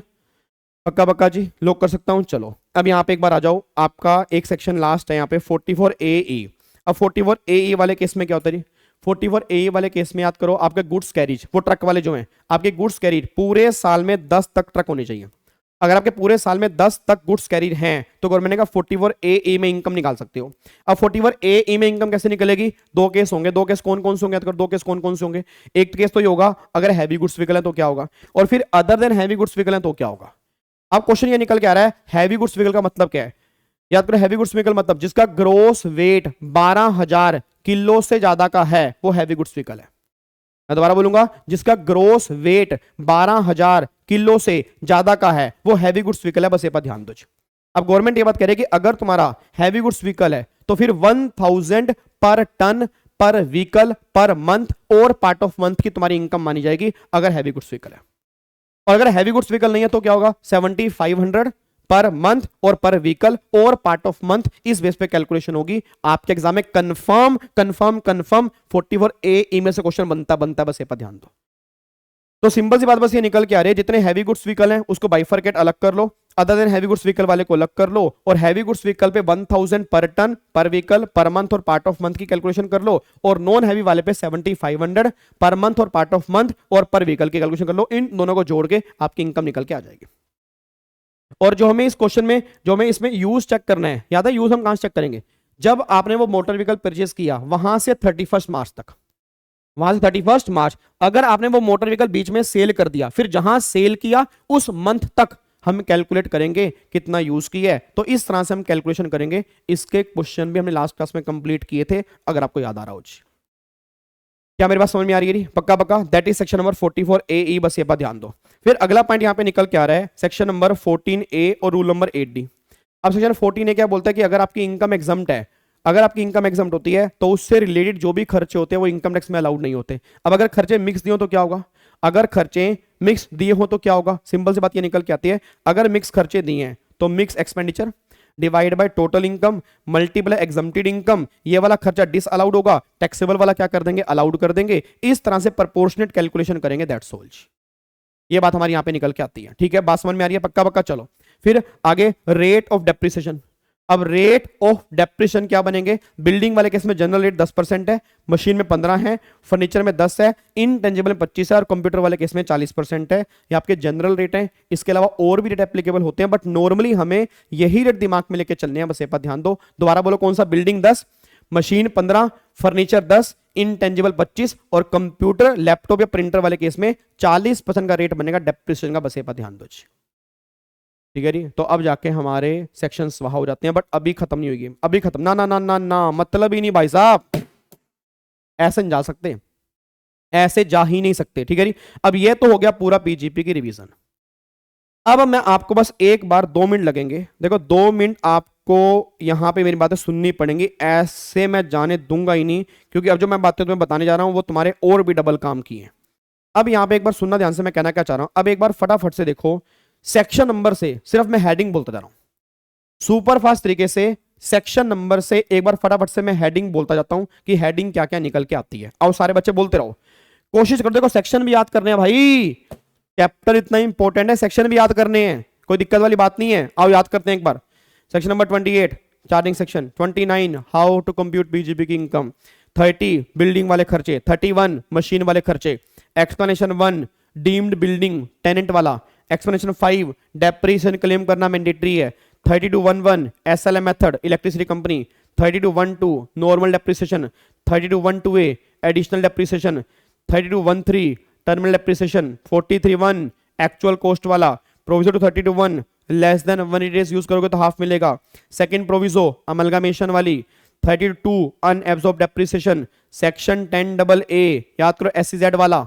एसईजेड वाले की रिवीजन हमने नहीं की, ये रह गया ना।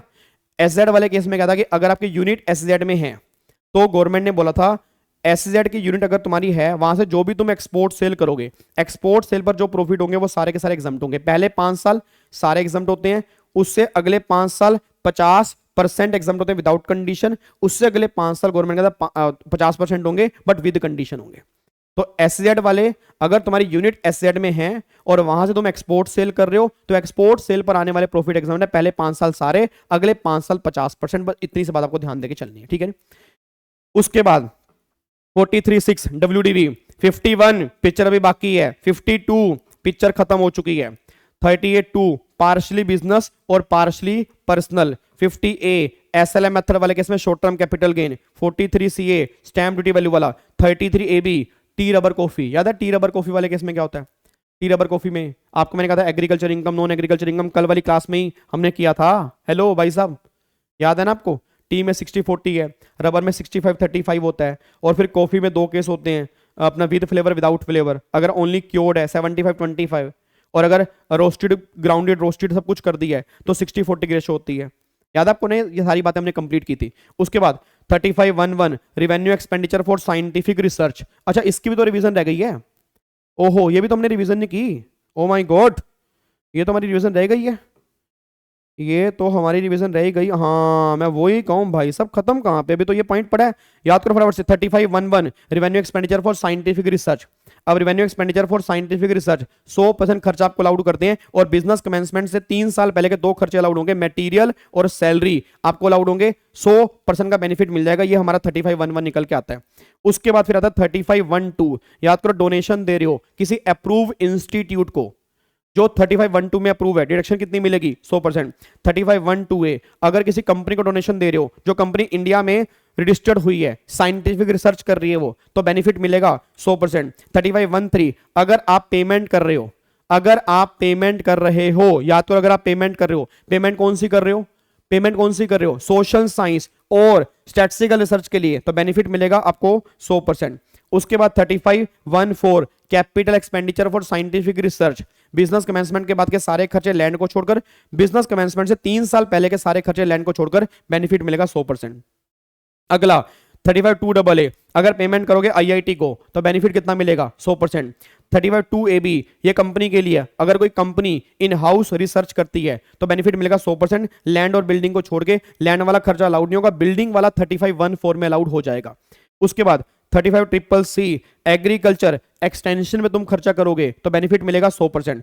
35 सीसीडी अगर तुम लेबर की स्किल डेवलपमेंट पे खर्चा करोगे, ये कंपनी वाले केस में है, तो बेनिफिट मिलेगा 100%। जहां मैंने बोला कंपनी वाले केस में, कौन कौन से कंपनी वाले केस में, 35 2AB और 35 सीसीडी। बाकी सब जो हम कर रहे हैं वो हर पर्सन वाले केस में एप्लीकेबल होंगे, बस ये पर ध्यान दो। उसके बाद 37 2B पॉलिटिकल पार्टी की मैगजीन में अगर आपने कोई भी एडवर्टीजमेंट की है वो सारा खर्चा क्या होगा, डिस अलाउड होगा।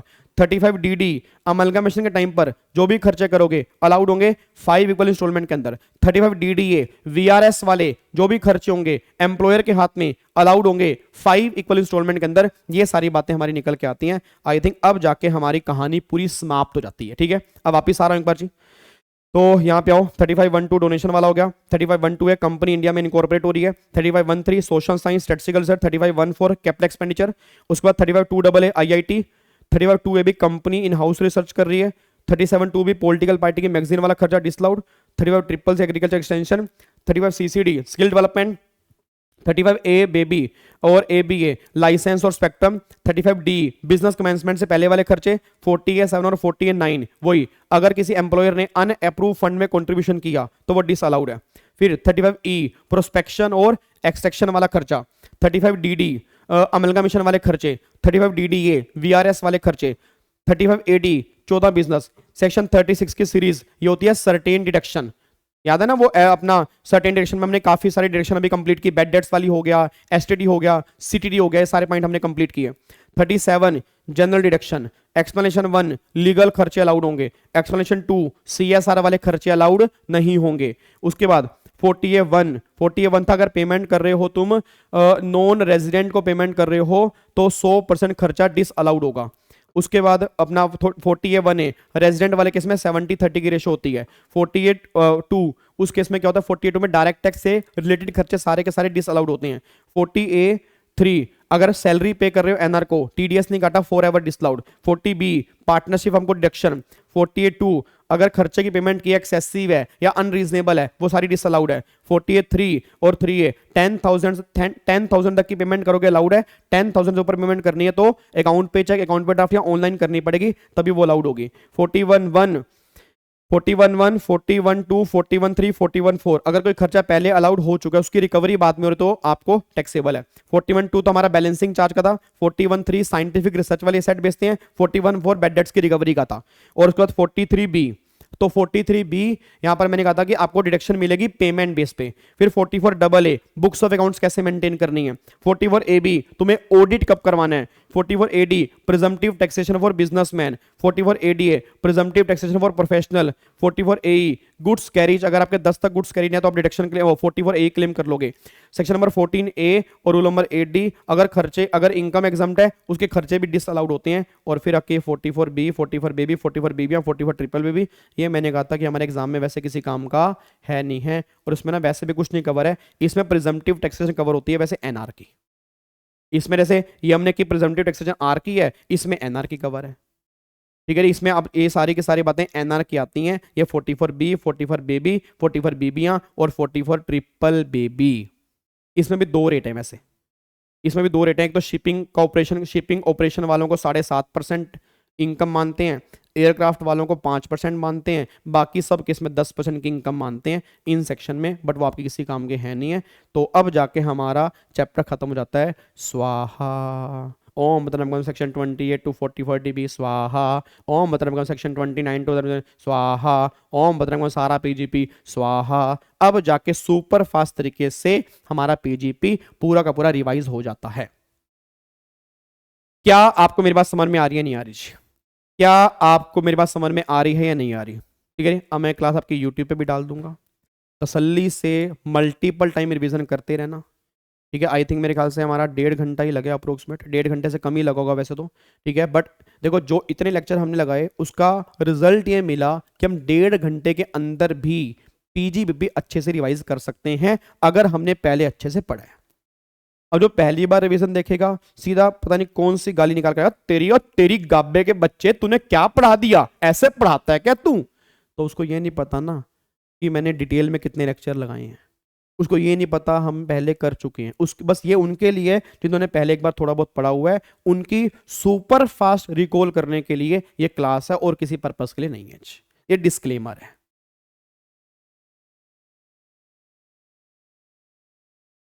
ठीक है जी, कोई दिक्कत तो नहीं है? पक्का पक्का कोई दिक्कत तो नहीं है? क्या मैं इसको लॉक कर सकता हूं? तो अब जाके हमारा पीजीबीपी अच्छे तरीके से, बढ़िया तरीके से, अब जाके हमारी पूरी रिवीजन जो है यहाँ पे खत्म हो जाती है। कोई दिक्कत वाली बात तो नहीं है? अब देखो सिंपल सी बात ये है, अब बस 2-3 मिनट में आपके और लूंगा, फिर 2-3 पॉइंट जो मुझे लिखवाने हैं वो मैं आपको लिखवा दूंगा। सुनना ध्यान से, अब सुनना मैं कहना क्या चाह रहा हूँ। अब एक तो मेरी बात सुनो, हेलो भाई साहब इधर सुनो। एक तो अब ये पीजीबीपी आपका रिवाइज हो गया। अब आपका एक काम है, इसके जितने भी क्वेश्चंस आपको मैंने करवाए थे वो तो हो गए, कुछ क्वेश्चन पेंडिंग है, उसको भी कंप्लीट कर लो। देखो ये चैप्टर छोड़ना मत, ये चैप्टर ना कोई भी क्वेश्चन छोड़ना मत इसका, मतलब सिंगल क्वेश्चन भी स्किप ना हो, क्योंकि चैप्टर बहुत इंपॉर्टेंट है। अगर ये आपका हो गया ना इनकम टैक्स में, आपकी इनकम टैक्स की आधी हेडेक खत्म हो गई। मैं सही बता रहा हूं सर, बहुत सारे बच्चे इसको स्किप कर गए, और अगर ये स्किप कर गए तो पूरा इनकम टैक्स ही गायब हो जाता है। ठीक है, तो मुश्किल चैप्टर नहीं है, आपको मैंने पहली क्लास के अंदर भी कहा था, मुश्किल बिल्कुल भी नहीं, आप मुश्किल नहीं कह सकते। आप ये कह सकते हो लेंदी है, आप ये बोल सकते हो कि प्रोविजन ज्यादा है, बट आप ये नहीं कह सकते कि प्रोविजन मुश्किल है। प्रोविजन बिल्कुल प्रैक्टिकल बेस में, प्रोविजन बिल्कुल सिंपल, अगर आप ध्यान से पढ़ोगे तो प्रोविजन में कुछ भी नहीं है, बस ये बात ध्यान दो जी। क्या मेरी बात समझ में आ रही है आपको? पक्का पक्का, चलो जी। अब मैं इसको फाइनली लॉक कर सकता हूं। ये नोट्स मैं आपके टेलीग्राम पे डाल दूंगा, ये नोट्स मैं आपके टेलीग्राम पे डाल दूंगा, जो मैंने आपको नोट, जिस नोट से मैंने अभी रिवीजन कराई है, ये नोट्स आपके मैं टेलीग्राम पे डाल दूंगा। ये आपके रिवीजन पर्पस के लिए काम आ जाएंगे, बस ये पर ध्यान देना चाहिए। आप टेलीग्राम पे जाना, इसको आप डाउनलोड कर लेना, आराम से संभाल के रख लेना। जब भी तुम्हें पीजीपी रिवाइज करना होगा सुपर फास्ट तरीके से, यूट्यूब पर क्लास पड़ी होगी, उसको डाउनलोड कर लेना, क्या देख लेना, नोट्स आपके हाथ में होंगे, अच्छे से आपकी दोबारा से रिवीजन हो जाएगी। एग्जाम से पहले एक दो बार और कर लेना, एग्जाम से एक दिन पहले फटाफट से 1 घंटे में थोड़ी स्पीड और फास्ट करके रिवीजन पूरी कंप्लीट कर लेना, आपको और मजा आ जाएगा जी। क्या बात समझ में आ रही है जी? पक्का पक्का, चलो जी। तो अब जाके हमारा पीजीबीपी की बढ़िया तरीके से रिवीजन खत्म हो जाती है। अब जब मैं यूट्यूब पे डालूंगा, आपका फर्ज क्या बनता है, जो आप बिल्कुल भी अदा नहीं करते, ना आप लाइक करते हो ना आप कमेंट करते हो, बस क्या बोलो तुम्हें यार, कई बार ऐसा लगता है भीख मांगनी पड़ती है, लाइक कर दो, लाइक कर दो, कमेंट कर दो प्लीज। आप ये चाहते हो कि मैं ऐसा करूं? कम से कम जो हार्डवर्क कर रहे हैं उसके लिए एप्रिसिएशन तो बनता है ना। तो मैं क्लास डालूंगा यूट्यूब पे, आपका फर्ज बनता है कि भर भर के लाइक और भर भर के कमेंट करने का, बस ये पर ध्यान दो। ठीक है, ये आपकी रिस्पॉन्सिबिलिटी है। डन, लॉक कर दूं? चलो जी, तो अब जाके हमारी रिवीजन कंप्लीट हो जाती है। ठीक है जी।